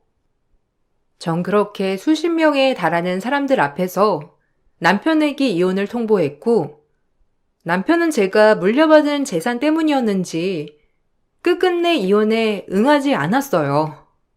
결국 소송으로 이어질 수밖에 없었고, 폐공장을 운영하는 아빠에게 이런 돈이 어디서 났는지 알아보니 사실 아빠가 성실히 모아둔 목돈 1억을 아주 예전에 남편의 이야기를 듣고 그 꼬임에 넘어가 미래를 위해 땅을 사두신 것이었어요. 그 땅이 재개발로 인해 수지를 맞은 것이었고, 경기도 평택에 있는 고덕이라는 지역인데 남편이 처음으로 저희에게 아주 큰 선물을 하게 된 꼴이 된 거랍니다. 그때 당시 본인 아는 사람이 부동산을 한다며 체면 좀 세워주려 저희 아빠를 꼬시고 꼬셔 땅을 사게 했는데 그 땅이 그야말로 억소리 나게 오르게 된 거예요. 아빠는 저 때문에 사위의 부탁을 거절하지 못하여 땅을 사게 됐지만 그럼에도 한 번도 생색을 내거나 하진 않았어요. 본인이 사라고 한 땅이 이렇게 갑자기 개발이 되어 제가 돈방석에 앉게 되자 절 붙잡고 난리가 났다가 제 마음이 변할 것 같지가 않자 이제 본색을 드러내며 본인 또한 그 돈을 포기할 수 없다며 변호사를 쓴다고 하였고 전 그것을 보고 이를 악물었어요. 절대 이것을 뺏기지 않겠다고 말이죠. 이대로 이혼 못하지. 아니, 어차피 우린 깨진 부부였지만 그래도 너한테 돈이 있다면 완전 다른 얘기 아니겠어? 그리고 엄연히 내 말대로 산 땅인데 나한테도 권리는 있잖아. 장인어른이 내 말 아니었으면 그 땅을 샀겠냐? 말도 안 되지. 그러니 나도 권리 있어. 나 절대 그거 포기 못해. 무조건 반반이야. 나 아니었음 너도 그 돈 가지지 못할 거였잖아. 내 돈이라고. 두고 봐. 너의 추악한 민낯을 내가 벗겨줄게. 네가 사라고 했던 땅인 거 증거 있어? 우리 아빠랑 나만 아는 거잖아. 친권, 양육권 다 내가 가져올 거고 나한테 위자료까지 줘야 할 거야. 그리고 진짜 고맙다. 너한테 받은 게 하나도 없어서 진짜 속이 문드러지고 너무 억울하다 못해 배가 아팠는데 네가 가장 큰 선물을 해주게 된 꼴이라 너무 행복한 거 있지? 고마워.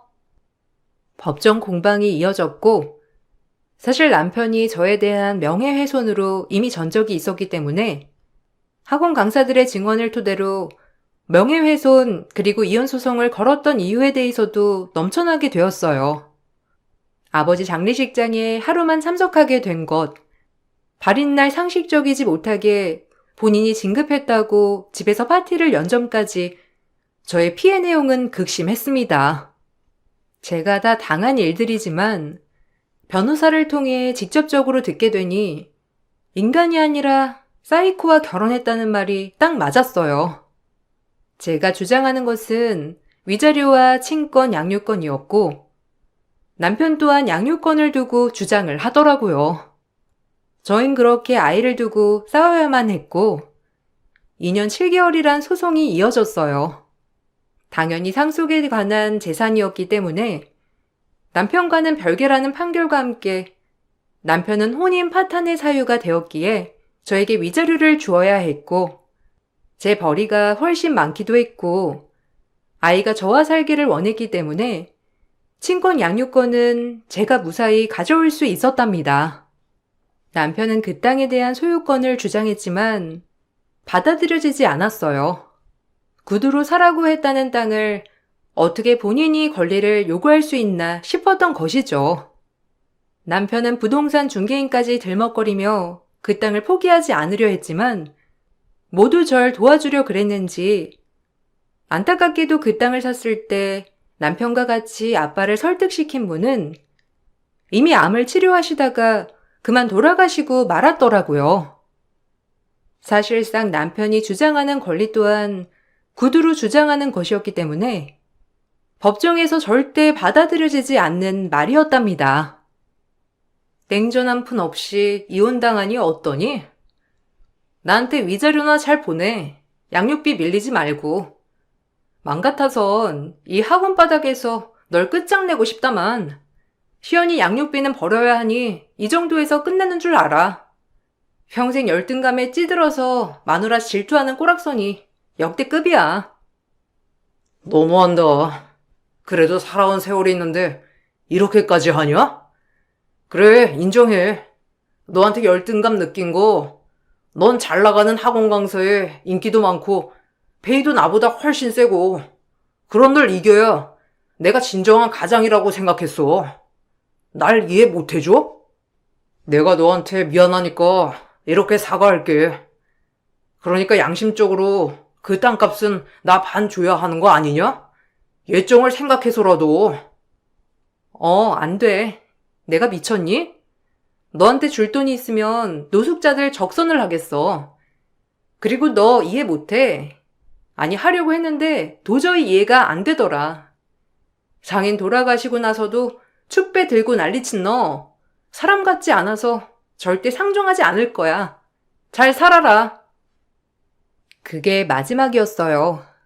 다행히 양육비는 꼬박 들어왔고 남편이 차린 학원은 애초에 제가 사건이 터지고 제 이름으로 다시 인수를 하였기에 학원 투자에 대한 건 손해보지 않았답니다.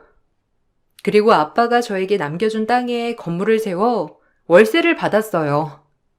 남편과는 그날 이후로 마주치지 않았지만 시어머님은 그 땅에 대한 건으로 저를 득달같이 괴롭히고 또 괴롭혔답니다. 그거 우리 강수 거나 다름없잖아. 니네 아빠가 무슨 센스가 있어서 그 땅을 샀겠어? 우리 강수 덕이지. 그러니까 반은 주라고. 법도 웃겨. 어떻게 우리한테 한 푼도 안 떨어질 수가 있어? 너 내가 네 학원 찾아가서 난리치기 전에 돈 내놔. 마음대로 하세요. 한번 찾아보시라고요. 그 애미의 그 아들이지. 제가 필요할 땐 입에 혀처럼 굴다가 바로 내치는 꼬락서니가 어머님 또한 역대급이세요. 시연이 할머니니 이 정도 하겠지만 한 번만 더 무식하게 굴면 저도 가만 안 있어요. 너 내가 아는 며느리 맞냐? 아니 왜 이렇게 악에 받쳐서?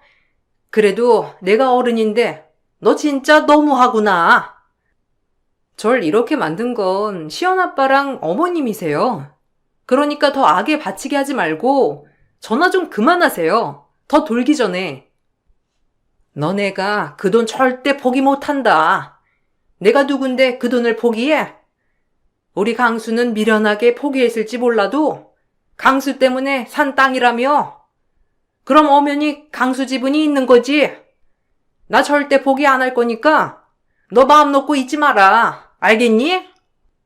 네, 마음대로 하세요. 그리고 감사해요. 결혼 생활하면서 늘 억울하기만 했는데 그래도 이렇게 큰 돈을 얻게 되니 그동안의 노고가 다 잊히는 거 있죠? 역시 스트레스의 약은 금융치료가 확실한 것 같아요. 돌싱된 기념으로 돈 잘 쓸게요. 시어머니는 그럼에도 불구하고 계속해서 학원을 찾아오시기도 했고, 전 결국 경찰에 신고를 하여 접근 금지 명령까지 신청을 해야 했어요. 그 돈이 어마어마하긴 한가 보더라고요. 돈을 포기 못해 전 며느리한테 집착하는 꼴이 참 웃겼답니다. 그러면서 이렇게 되려고 아빠가 그때 힘들게 살면서 투자를 하셨나 싶은 생각이 들어 정말 미안하고 또 미안하더라고요. 아빠가 제 노후까지 생각해 주셔서 이렇게 살 수 있음이 정말 감사했거든요.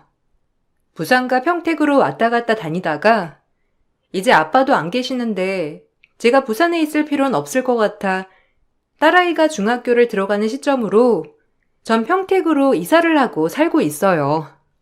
오히려 힘든 결혼 생활을 했던 부산을 떠나 새 동네로 이사 오니 너무 좋고 여기서 작은 중고등부 학원을 차렸답니다. 글을 쓰다 보니 아빠가 참 고맙고 뭉클하고 그래요. 사실 어렸을 땐 엄마 없이 자란 것이 큰 콤플렉스가 되어 아빠한테 모진 말도 많이 하고 상처를 많이 드렸는데 그래도 하나뿐인 딸에게 뭐라도 해주고 싶어 이렇게 선물을 남겨둔 아빠를 생각하니 가슴이 뭉클하답니다. 저 역시 제 딸에게 그대로 아빠의 사랑처럼 보답해주고 싶은 마음이 커요. 부산을 떠나올 때 지인들한테 들었던 이야기로는 남편은 과장으로 진급한 학원에서도 자기보다 인기 많은 선생을 시기 질투해 또다시 사이가 틀어져 학원을 그만둔 해 만에 한다고 했어요. 참 사람은 고쳐 쓰는 게 아니라고 많이 깨달았답니다. 그래도 아이 아빠기 때문에 그럭저럭 앞가림하며 살았으면 좋겠다는 마음뿐이에요. 답답했던 시절을 지나 지금 이렇게 돌싱이 된 지금 너무나도 행복하답니다. 미세먼지도 없는 6월의 하늘 아래서 커피 한 잔 마시며 글을 쓰고 있는데 새삼 더 열심히 살아야겠다는 생각이 드네요. 여러분들도 이 돌싱맘을 응원해 주시고 용기 북돋아 주세요. 그럼 글을 마칠게요. 감사합니다. 안녕하세요. 저는 39살 인천에 사는 여성입니다. 제 가족은 남편 그리고 아들이 하나 있죠. 여러분은 인연이라는 말을 믿으시나요? 저에게 아주 특별한 인연이 있는데 이 사연을 들려드려요. 저희 집은 어려서 아버지의 사업으로 부유한 환경이었습니다. 중학교 때까지 기사 딸린 차를 타고 등교를 할 정도였으니까요. 학교의 모든 친구들은 부러워했고 저조차도 환경적으로 아쉬울 게 없다 보니 마음에 여유가 늘 있었죠. 이렇게 오래 갈 것 같던 행복도 잠시 아버지 사업이 부도가 나 집안의 가세는 급격히 기울기 시작하였어요. 사춘기 시절이라 앞날이 깜깜했고 믿을 수가 없었죠. 급격히 집이 망했거든요. 집에는 빨간 딱지에 아버지는 일단 빚 때문에 도망을 다니는 신세고 외동딸인 저를 키우기 위해 주부로 평생을 사신 엄마가 사회생활을 시작하셔야 했죠. 항상 깔끔하고 요리 실력이 뛰어났던 엄마이기에 남의 집 파출부를 하며 둘이 근근히 먹고 살 수 있었어요. 엄마는 아버지 몫까지 열심히 사셨어요. 저를 학교 보내고 나면 우유 배달도 하시고 저녁엔 식당 고깃집에서 불판도 닦으셨죠. 그렇게 해서 가난했지만 제가 불행하다고 느껴지지 않을 만큼 잘 성장할 수 있게 해주셨답니다. 20살이 되어 아버지가 돌아가셨다는 소식을 들었습니다. 아버지는 원양어선을 타고 빚을 갚아 나가시고 계셨죠. 엄마와 저는 큰 충격에 빠졌지만 아버지가 돌아가셨기 때문에 모든 채무의 이행은 저에게 떨어졌어요. 빚을 상속받았기 때문이죠. 엄마는 절대 그럴 수는 없다고 남은 빚을 엄마가 어떻게 해서든 다 갚아 나가겠다고 했어요. 그도 그럴 것이 이제 앞날 창창한 저에게 빚을 상속해준다는 것이 엄마 입장에선 가슴이 아픈 일이었으니까요. 하지만 저도 가만히 있진 않았습니다. 어떻게든 엄마를 편하게 해드리고 싶었죠. 그래서 생각해낸 것이 좋은 대학을 나와 좋은 직장을 가져 더 많은 돈을 벌어야 한다는 것이죠. 대학교를 다니면서는 엄마에게 조금이라도 부담을 덜어드리고 싶어 아르바이트와 장학금으로 학비를 충당했네요. 엄마는 불우한 환경에서도 잘 자라준 저를 보며 미안하다고 항상 눈물을 흘리셨습니다. 전 그런 엄마에게 하루빨리 남의 집 파출부를 그만두고 조금 여유 있는 삶을 살게 해드리고 싶어 악착같이 공부했어요. 그리고 졸업을 앞둔 시점 취업을 하여 남들보다 빨리 사회에 발을 내딛었죠. 제가 사회에 나가서 일을 하기 시작하면 엄마를 쉬게 해드리고 싶었는데 이 세상은 녹록치가 않더군요. 엄마는 제가 시집갈 때 조금이라도 보탬이 되어야 한다고 계속 파출부 일을 나가셨습니다. 있는 집 사모님으로 살다 남의 집에서 파출부를 하는 게 쉬운 일은 아니었지만 엄마는 긍정적이셨기 때문에 지금 이거라도 할 수 있음에 감사하다고 하셨어요. 저도 그때 그런 엄마의 모습을 보면서 지금은 남들보다 더 긍정적인 사람이 된 것 같아요. 제가 취업한 회사는 금융업계였기 때문에 직업은 매우 안정적이었습니다. 매달 꼬박꼬박 들어오는 월급, 안정적인 직장, 더불어 직장 사람들도 너무 좋았죠. 그 덕이었을까요? 우연한 계기로 직장 상사와 눈이 맞아 사내 연애를 하게 되었습니다. 지금의 남편이었죠. 하지만 먹고 살 길이 바쁜 저는 결혼엔 회의적이었습니다. 지금은 혼자 벌어 빚을 갚고 엄마를 도와드리고 살 수 있지만 결혼을 하게 되면 빚을 갚는 것과 친정에 보탬이 되는 것이 남편에겐 짐이 될 수도 있는 부분이었기 때문이죠. 그렇게 이기적으로 연애만 하자고 했네요. 처음 남자친구는 알겠다고 연애만 하자고 했지만 시간이 지나고 결혼을 요구했습니다. 남편으로서 괜찮겠다 싶었던 사람이기에 너무 고민이 됐지만 나 혼자 짊어진 짐을 둘이 질 수 없기에 번번이 거절했죠. 하지만 남자친구는 뚝심 있는 사람이었어요. 번번이 거절하는 저에게 늘 먼저 결혼하고 싶다고 들이댔네요. 이대로는 안 되겠다 싶어 저희 집 상황을 모두 오픈했습니다. 처음엔 당황을 하는가 싶더니 남자친구는 이게 왜 결혼하지 못할 사유가 되냐며 되려 절 놀라게 해주었죠. 말이라도 너무 고마웠습니다. 남에게 제 이야기를 한 것이 어쩌면 처음이었는데 이렇게 따뜻하게 반응을 해주니 감동을 받았고요. 그래서 그런 분위기에 휩쓸려 이 사람을 다시 보는 계기가 되었네요. 괜찮겠다 싶었죠. 네 마음 잘 알아. 우리 집도 지금은 괜찮지만 어렸을 때 찢어지게 가난했거든. 네가 하루라도 빨리 어머님을 쉬게 해드리고 싶으면 나랑 빨리 결혼해서 같이 보탬이 되자. 하나보단 둘이 낫지 않아? 결혼 못할 이유가 전혀 없는 것 같은데. 처음에만 이렇게 얘기하고 나중에 결혼해선 딴소리 하는 거 아니야? 자긴 안 도와줘도 돼. 대신 내가 우리 집 도와주는 것만 말리지 않았으면 좋겠어. 평생 고생하는 엄마 빨리 쉬게 해드리고 싶어. 내가 시집 간다고 해서 우리 엄마가 혼자 빚 갚으며 사는 거 원치 않아. 어디까지나 난 그 빚 내가 갚아 나가야 한다고 생각하니까. 부담스럽다면 지금 얘기해줘. 난 괜찮아. 당연하지. 나 한 입으로 두 말 하는 놈 아니야. 내가 했던 약속 꼭 지킬게. 고마워. 어려운 결정해줘서. 후회하지 않을 거야.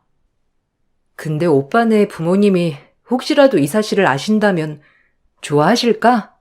결혼은 둘이 하는 게 아니고 가족끼리 하는 거잖아.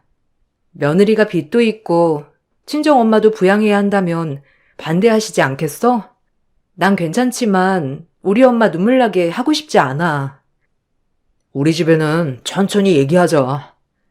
그리고 우리가 충분히 해결할 수 있으니 괜찮을 거야. 나만 믿고 이제 우리 결혼하는 거다. 그렇게 얼떨결에 남자친구와 결혼을 약속했네요.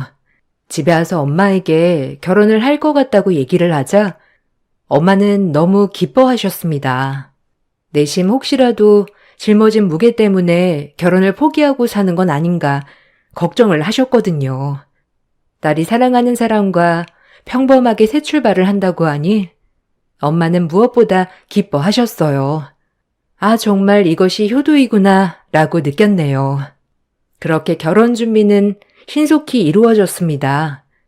1, 2년 만난 게 아니라 3년 정도를 만나봤기 때문에 결혼을 결정하고 나서부터는 일사천리로 진행이 되었죠.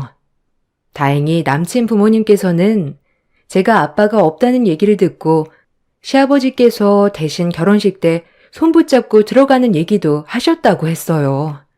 이 말을 듣고 가슴이 벅차 올랐습니다. 혹시라도 한부모 가정이라고 날 폄하하면 어쩌지라고 생각했거든요.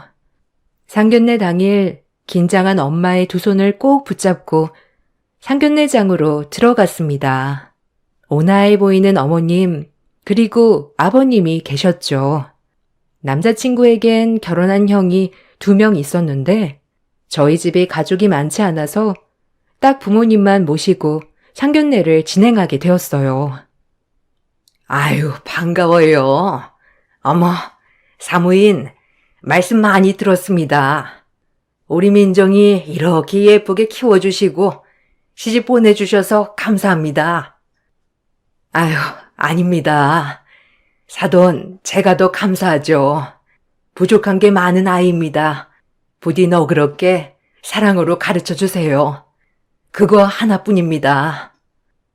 민정이가 저희 집에 막내 며느리로 들어오니 집이 더 화사해졌습니다. 사부인께서 곱게 길러주신 덕분인 것 같네요. 상견례 분위기는 너무 좋았네요. 생각보다 어머님도 그렇고 아버님도 다정다감하셨죠.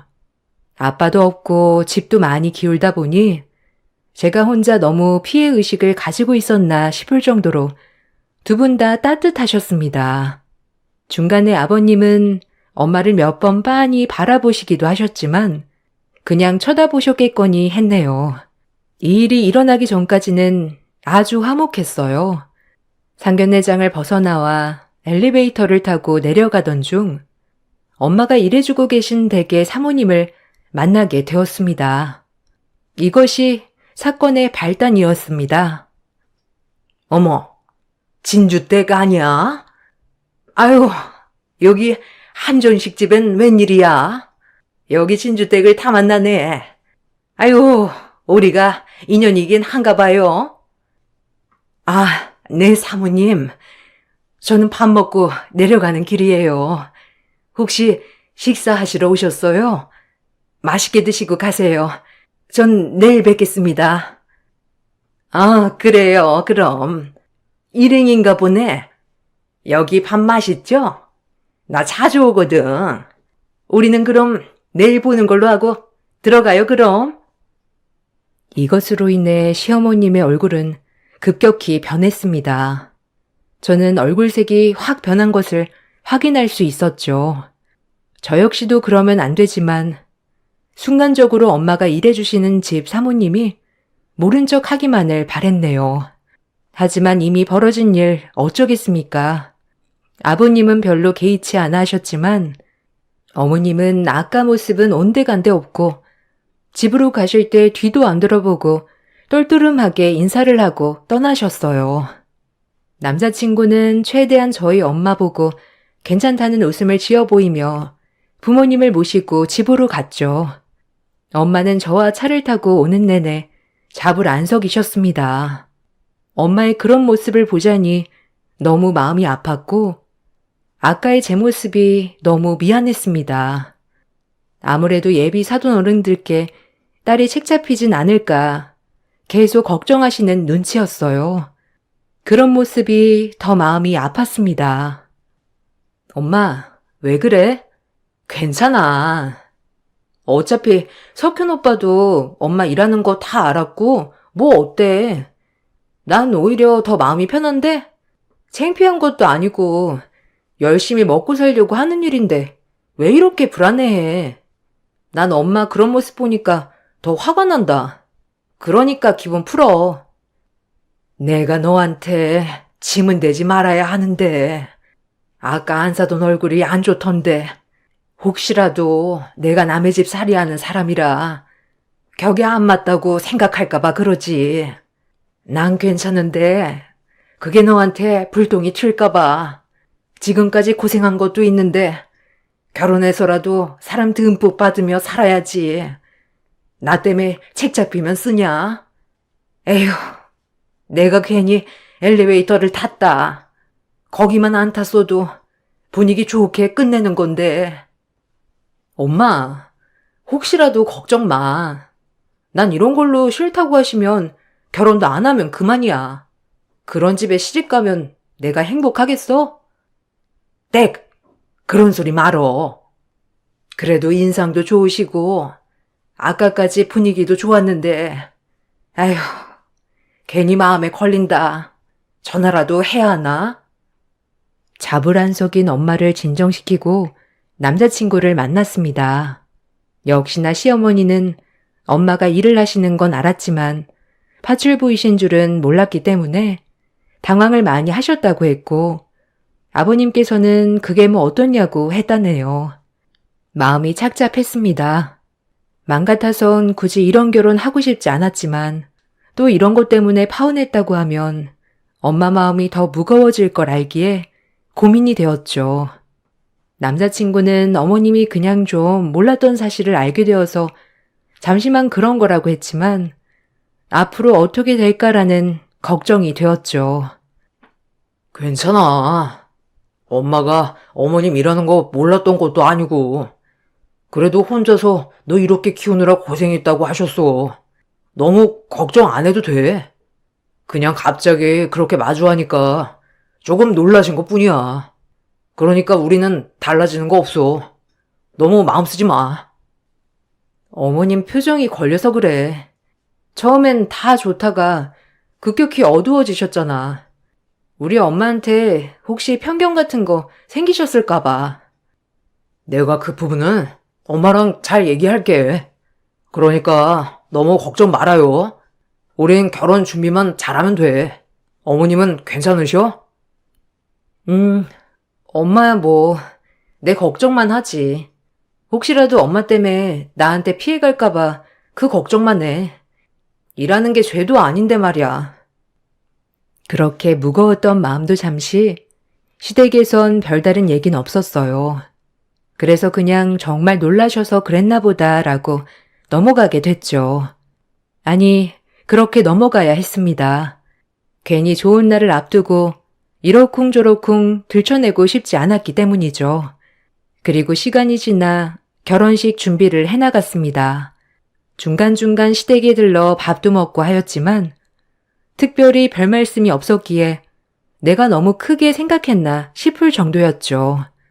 혼주 한복을 하러 가던 날 어머님과 엄마가 만나 한복을 고르는데 시어머님은 엄마에게 눈길 한번 주지 않으시더군요. 그 모습을 보고 알았어요. 말이 없으신 게 아니라 말을 섞고 싶지 않아 하신다는 걸. 엄마를 철저히 외면하는 시어머님 옆에 혹여나 나에게 피해가 갈까봐 전전긍긍해 하시는 엄마의 모습을 보니 결혼이고 나발이고 때려치고 싶었네요. 어머님은 이 한복이 더 고급스러운 것 같은데 저희 엄마는 이게 더 어울리네요. 두 분 다 요거 마음에 드시나요? 나야 뭐 아무거나 입어도 잘 어울린다는 소리를 많이 들어서 너희 엄마나 신경 써야 하지 않겠니? 결혼식에 빈티 안 나게. 엄마, 무슨 농담을 그런 식으로 해요? 장모님도 피부가 고우셔서 아무거나 입어도 잘 어울릴 것 같은데. 어머님, 어떠세요?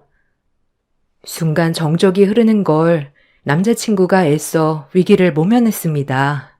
엄마도 별 대수롭지 않게 여기는 것 같아 저도 참았고요. 혼주 한복을 하고 나서 어머님이 집에서 식사를 하고 갔으면 좋겠다고 하시는데 딱 저랑 남자친구만 보고 말하니 민망했네요. 민정이랑 석현이는 집에서 밥 먹고 가. 아버님이 기다리신다. 어차피 집에 가려면 시간 좀 걸리지 않니?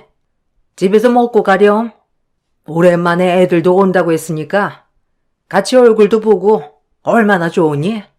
결혼 전에 자주 봐서 얼른 친해져야 시댁이 편해지는 거란다.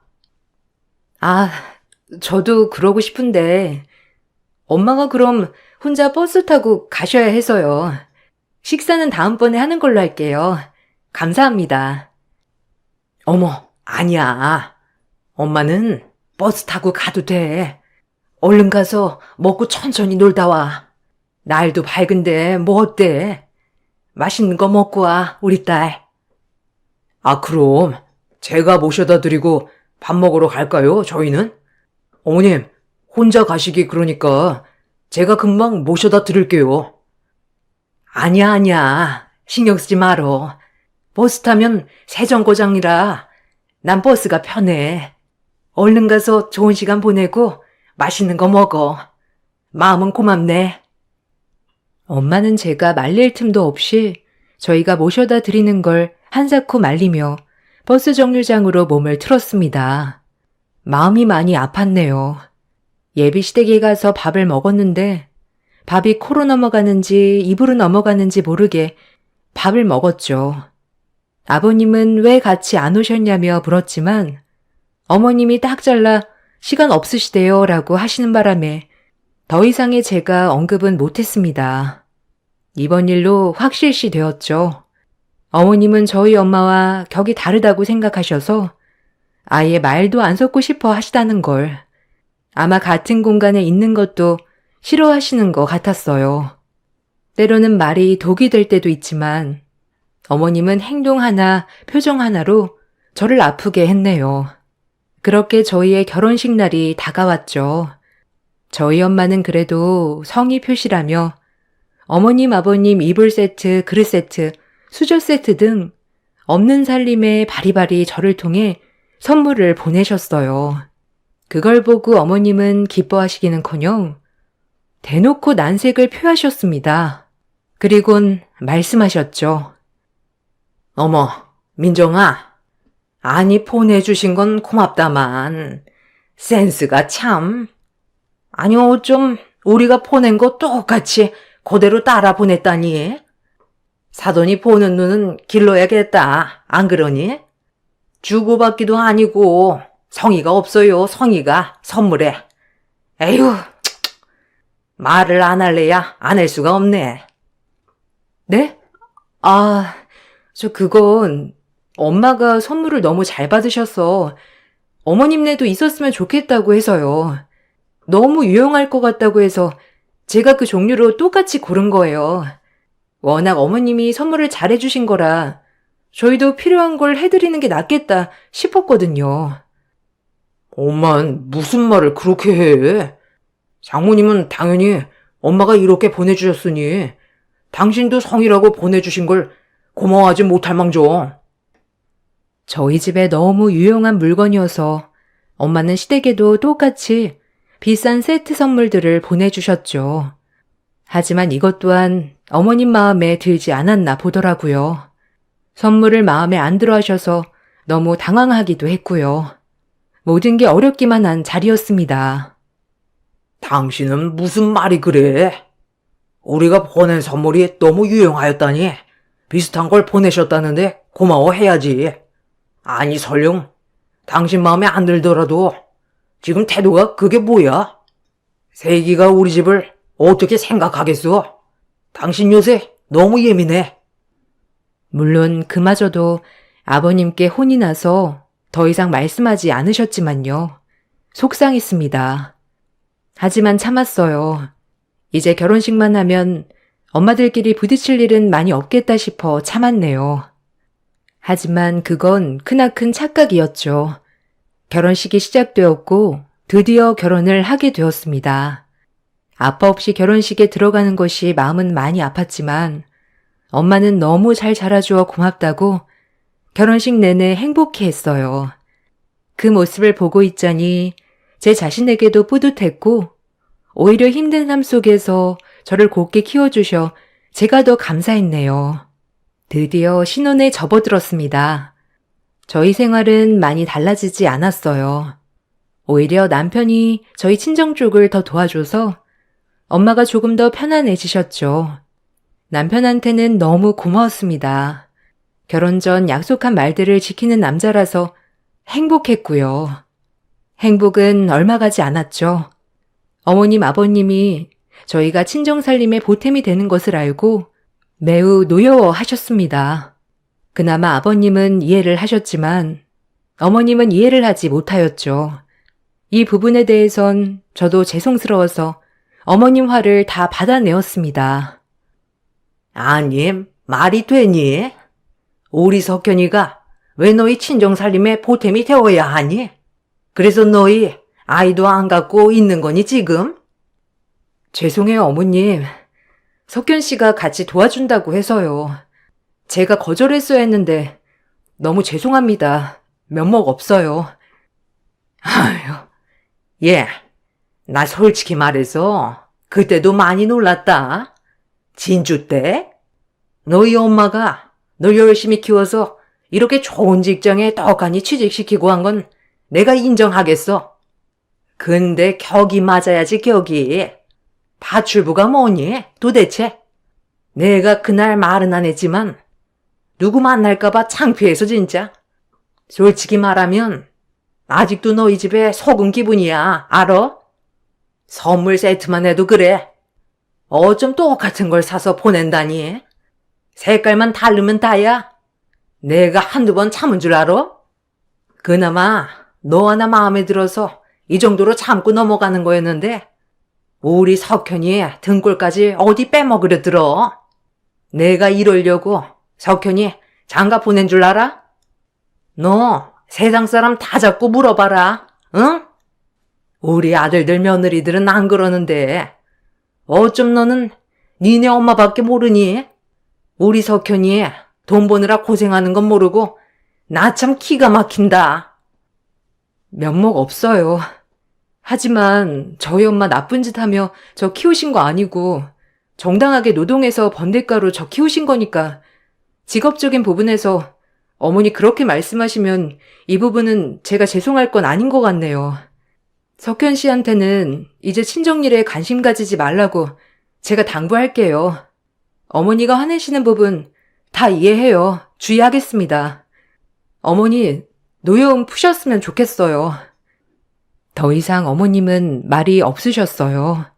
저도 이 부분에 대해선 어머님을 충분히 이해했기에 더 이상 남편에게 저희 집에 관여해서 도와주지 말라고 신신당부를 했네요. 그리고 나서 시어머님 칠순을 맞이하여 가족들이 모이게 되었어요. 어머님은 그 어느 때보다 기분이 좋아 보이셨죠. 형제들끼리 준비한 선물을 해드리고 각자 부모님께서 준비해주신 선물을 드렸는데 형님들이 드린 선물 보고는 어머님들이 애쓰셨겠다며 좋아하시는데 저희 엄마가 직접 준비한 선물에는 별다른 코멘트가 없었죠. 형님들의 친정에서 준비한 선물은 어머님이 좋아하는 목걸이에 귀걸이 금속품이었으나 저희 엄마가 준비한 건 다름 아닌 사돈 입맛에 맞는 반찬들과 맛있는 갖가지 음식이었거든요. 이걸 만들면서 고생했을 엄마를 생각하니 마음이 너무 안 좋았습니다. 눈물이 찔끔 나는 것을 애써 참았네요. 어머님은 칠순 때 각자 친정 어머님들께 준비해 주신 선물에 기분이 좋으셨는지 밥을 사시겠다고 약속을 잡자고 하셨어요. 선물을 받았으니 답례를 해야 한다며 주말로 약속을 잡으셨어요. 저희 엄마가 많이 불편해 하실 것 같았지만 형님들, 어머님들까지 다 같이 만나는 터라 제가 거절을 할 수가 없었네요. 그리고 칠순 모임이 끝나고 엄마에게 둘러 얘기를 했습니다. 혹시라도 엄마가 불편해 하시면 저희 엄마는 모임에 못 가신다고 말씀드리려고 했어요. 엄마, 어머님이 선물 너무 고마워하시는데 언제 한번 형님네 어머님들이랑 같이 모여서 밥 한번 먹자고 하시네. 괜찮아? 엄마는 당연히 괜찮지. 우리 딸이 걱정이네. 혹시 또 엄마가 가서 뭐 실수라도 하는 건 아닌지, 옷은 어떤 걸 입어야 할지. 아니, 그보다 사돈이 음식은 입에 맞으셨다니? 엄마가 할 수 있는 게 그런 것뿐이라. 좋아하셨어야 네가 면이 설 텐데. 당연하지. 그 자리에서 한 그릇 다 드셨어. 너무 고맙대. 우리 엄마 음식 솜씨 왔다자뇨. 그리고 식사 자리는 너무 불편해하지 말고, 옷은 이거 어때? 지난번에 상견례 때 입었던 옷, 아니면 내가 오늘 가서 한 벌 장만해줄까? 엄마, 기죽지 마. 그리고 너무 불편하게 생각하지도 말고, 그냥 맛있는 식사하고 와. 어머님이 기분이 너무 좋으셔서 한턱 내시는 거니까. 이렇게 말은 했지만 엄마가 작아지는 모습을 보니 한없이 마음이 안 좋았네요. 그렇게 어머님들의 식삿날이 되었어요. 사정상 일을 해야 하는지라 저는 처음부터 참석하지 못하였고 저녁 늦게나마 참석할 수 있었어요. 형님들은 와 계셨고 형님들과 어머님들의 호호거리는 소리를 틈타 조용히 구석에서 얘기를 경청하는 엄마를 보고 있자니 마음이 많이 안 좋았네요. 이러려고 결혼한 게 아닌데 라는 생각도 들었고요. 그렇게 코스 요리집에 합석할 무렵 다행히 엄마는 저를 보고 다시 마음이 편안해 보이셨어요. 하지만 코스 요리집에서 식사가 다 끝나고 난 뒤가 문제였습니다. 당연히 시어머님이 밥을 대접하는 자리였고요. 하지만 시어머님은 저희 엄마를 보고 말씀하셨어요. 순간 제 귀를 의심케 하는 말이었습니다. 저런 인격체였나 했네요. 아참, 진주댁은 더치페이가 편하잖아요? 아닌가? 선물도 무조건 반반, 조금 더 손해보려고 하지 않으니까 밥값도 반반 하죠. 너무 억지스러운 말에 순간 정적이 흘렀어요. 왜 그렇게까지 하나 싶었고 이 자리는 엄마를 망신 주는 자리였구나 싶었네요. 주변 어머님들은 옆에서 웅성웅성거리며 딸들에게 뭐라고 말을 하는 것 같았어요. 그 말들은 저에게 전달되어 제 귀에 들어왔죠. 어머, 진주댁? 그럼 막내 며느리 안 싸더니 파출부일을 하는 거야? 어머, 고상하게 생기셨는데. 어머, 너무 의외네. 아휴. 아, 엄마, 조용해. 요즘 파출부가 어떻다 그래? 그럴 수도 있지. 동서 듣겠다. 나중에 나랑 따로 얘기해. 안 그래도 어머님이 안 좋아하셔. 형님네 얘기를 듣고 있으니 더 화가 치밀어 올랐습니다. 요즘 세상의 파출부가 뭐가 어떻다고 이러는 걸까요? 속상했어요. 아니, 다들 왜 그러세요? 파출부가 신기하세요? 저희 엄마는 열심히 돈 벌어 저 키워주신 쟤밖에 없는데 왜 이런 모욕을 듣고 있어야 하는 건데요? 어머님, 말 좀 해보세요. 그렇게 싫으시면 저 그냥 이혼할까요? 앞으로 안 볼 순 없는데 어떡하시려고요? 어머, 발끈하기는? 내가 틀린 말 했니? 그냥 진주댁이라고 하길래 진주댁이라고 불렀다. 그리고 내 칠순 때 아니 선물을 안 하려면 하지를 말던가. 내가 무슨 애도 아니고 냄새나게 음식을. 그리고 우리 아들 등골 실컷 빨아먹었으면 자기가 먹은 밥값 정도는 내야지. 안 그러니? 난 아직도 분이 안 풀려. 우리 아들이 갖다 바친 돈만 생각하면 너 내가 너무 하다 했니 지금? 어머님, 무슨 말씀을 그렇게 하세요? 제가 그동안 몇 번이고 참았는데 이젠 안 되겠네요. 석견 씨가 결혼 처음 할 때부터 도와준다고 하는 거 제가 말렸어요. 그래도 도와주고 싶다 하길래 그러라고 한 거고요. 무슨 몇 년을 도와준 것처럼 얘기하는데 사실상 결혼하고 몇 달 안 돼요. 그마저도 제가 그만두래서 지금은 안 도와드리고 있고요. 어머니 어쩜 그렇게 매정하실 수 있어요? 순간 제 말을 끝으로 갑자기 저기서 뛰어오는 아버님을 발견할 수 있었습니다. 아버님은 급히 저희가 있는 곳으로 뛰어오시고는 말씀하셨어요. 이건 또 무슨 말이지? 하며 이것 또한 제 길을 의심할 수밖에 없었네요. 도대체 어떻게 돌아가는 건지 헷갈렸죠. 아, 사모님. 제가 결제했습니다. 몰라 뵀습니다. 낯은 익어서 자꾸 어디서 봤나 했는데 오늘 아들한테 세기 돌아가신 부친 이름을 듣고 바로 생각이 났죠. 한성건설 윤철한 회장님이 부금 맞으시죠? 제가 너무 늦게 알아봤네요. 시아버님께선 저희 아빠의 이름을 외치자 장례는 술렁술렁 들썩였어요. 엄마는 그 말을 듣고 털썩 주저앉으셨죠.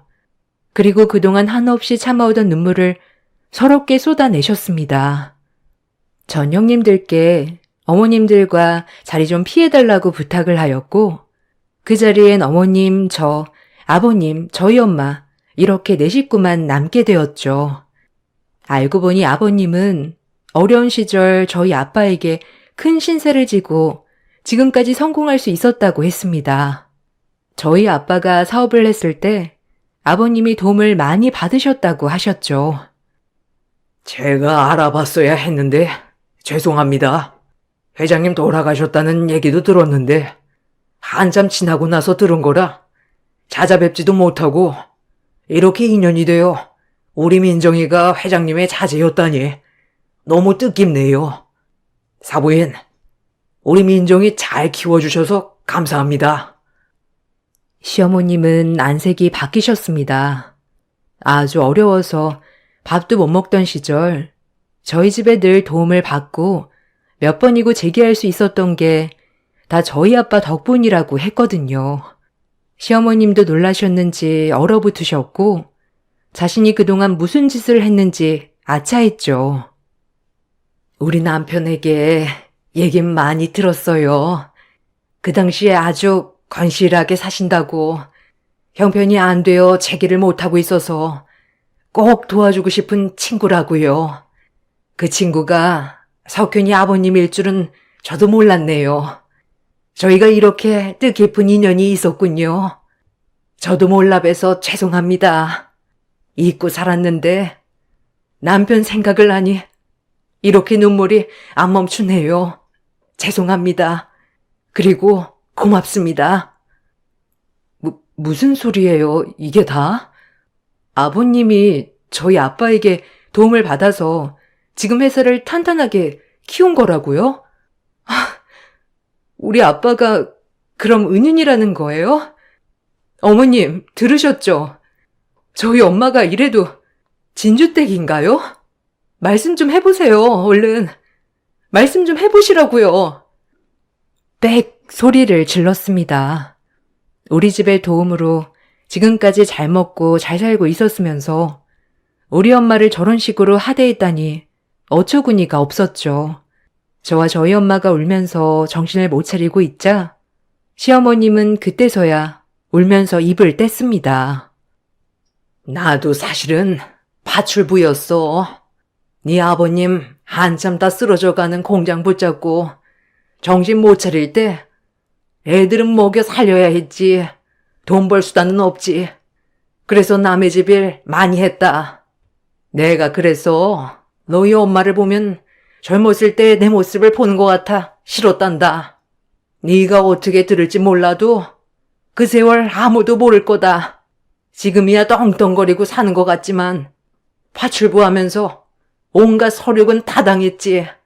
자꾸 너희 엄마를 보면 그 모습이 떠올라서 견딜 수가 없었어. 내가 누군지도 못 알아보고 날 이렇게 살게 해준 분인데 내가 미안하다. 사돈, 미안합니다. 내가 사돈에게 큰 신뢰를 범했네요. 이런 저를 용서해 주실 수 있겠어요? 어머님은 한참을 울며 얘기하셨습니다. 남편에게 어려웠던 시절 얘기를 들었던 적은 있지만 이 정도로 어려운 줄은 몰랐거든요. 저희 엄마와 저 그리고 어머님까지 목 놓아 울자 아버님은 묵묵히 옆에서 들어주고 계셨고요. 그리고 엄마가 입을 뗐어요. 다 용서하지요. 아니, 용서할 것도 없지요.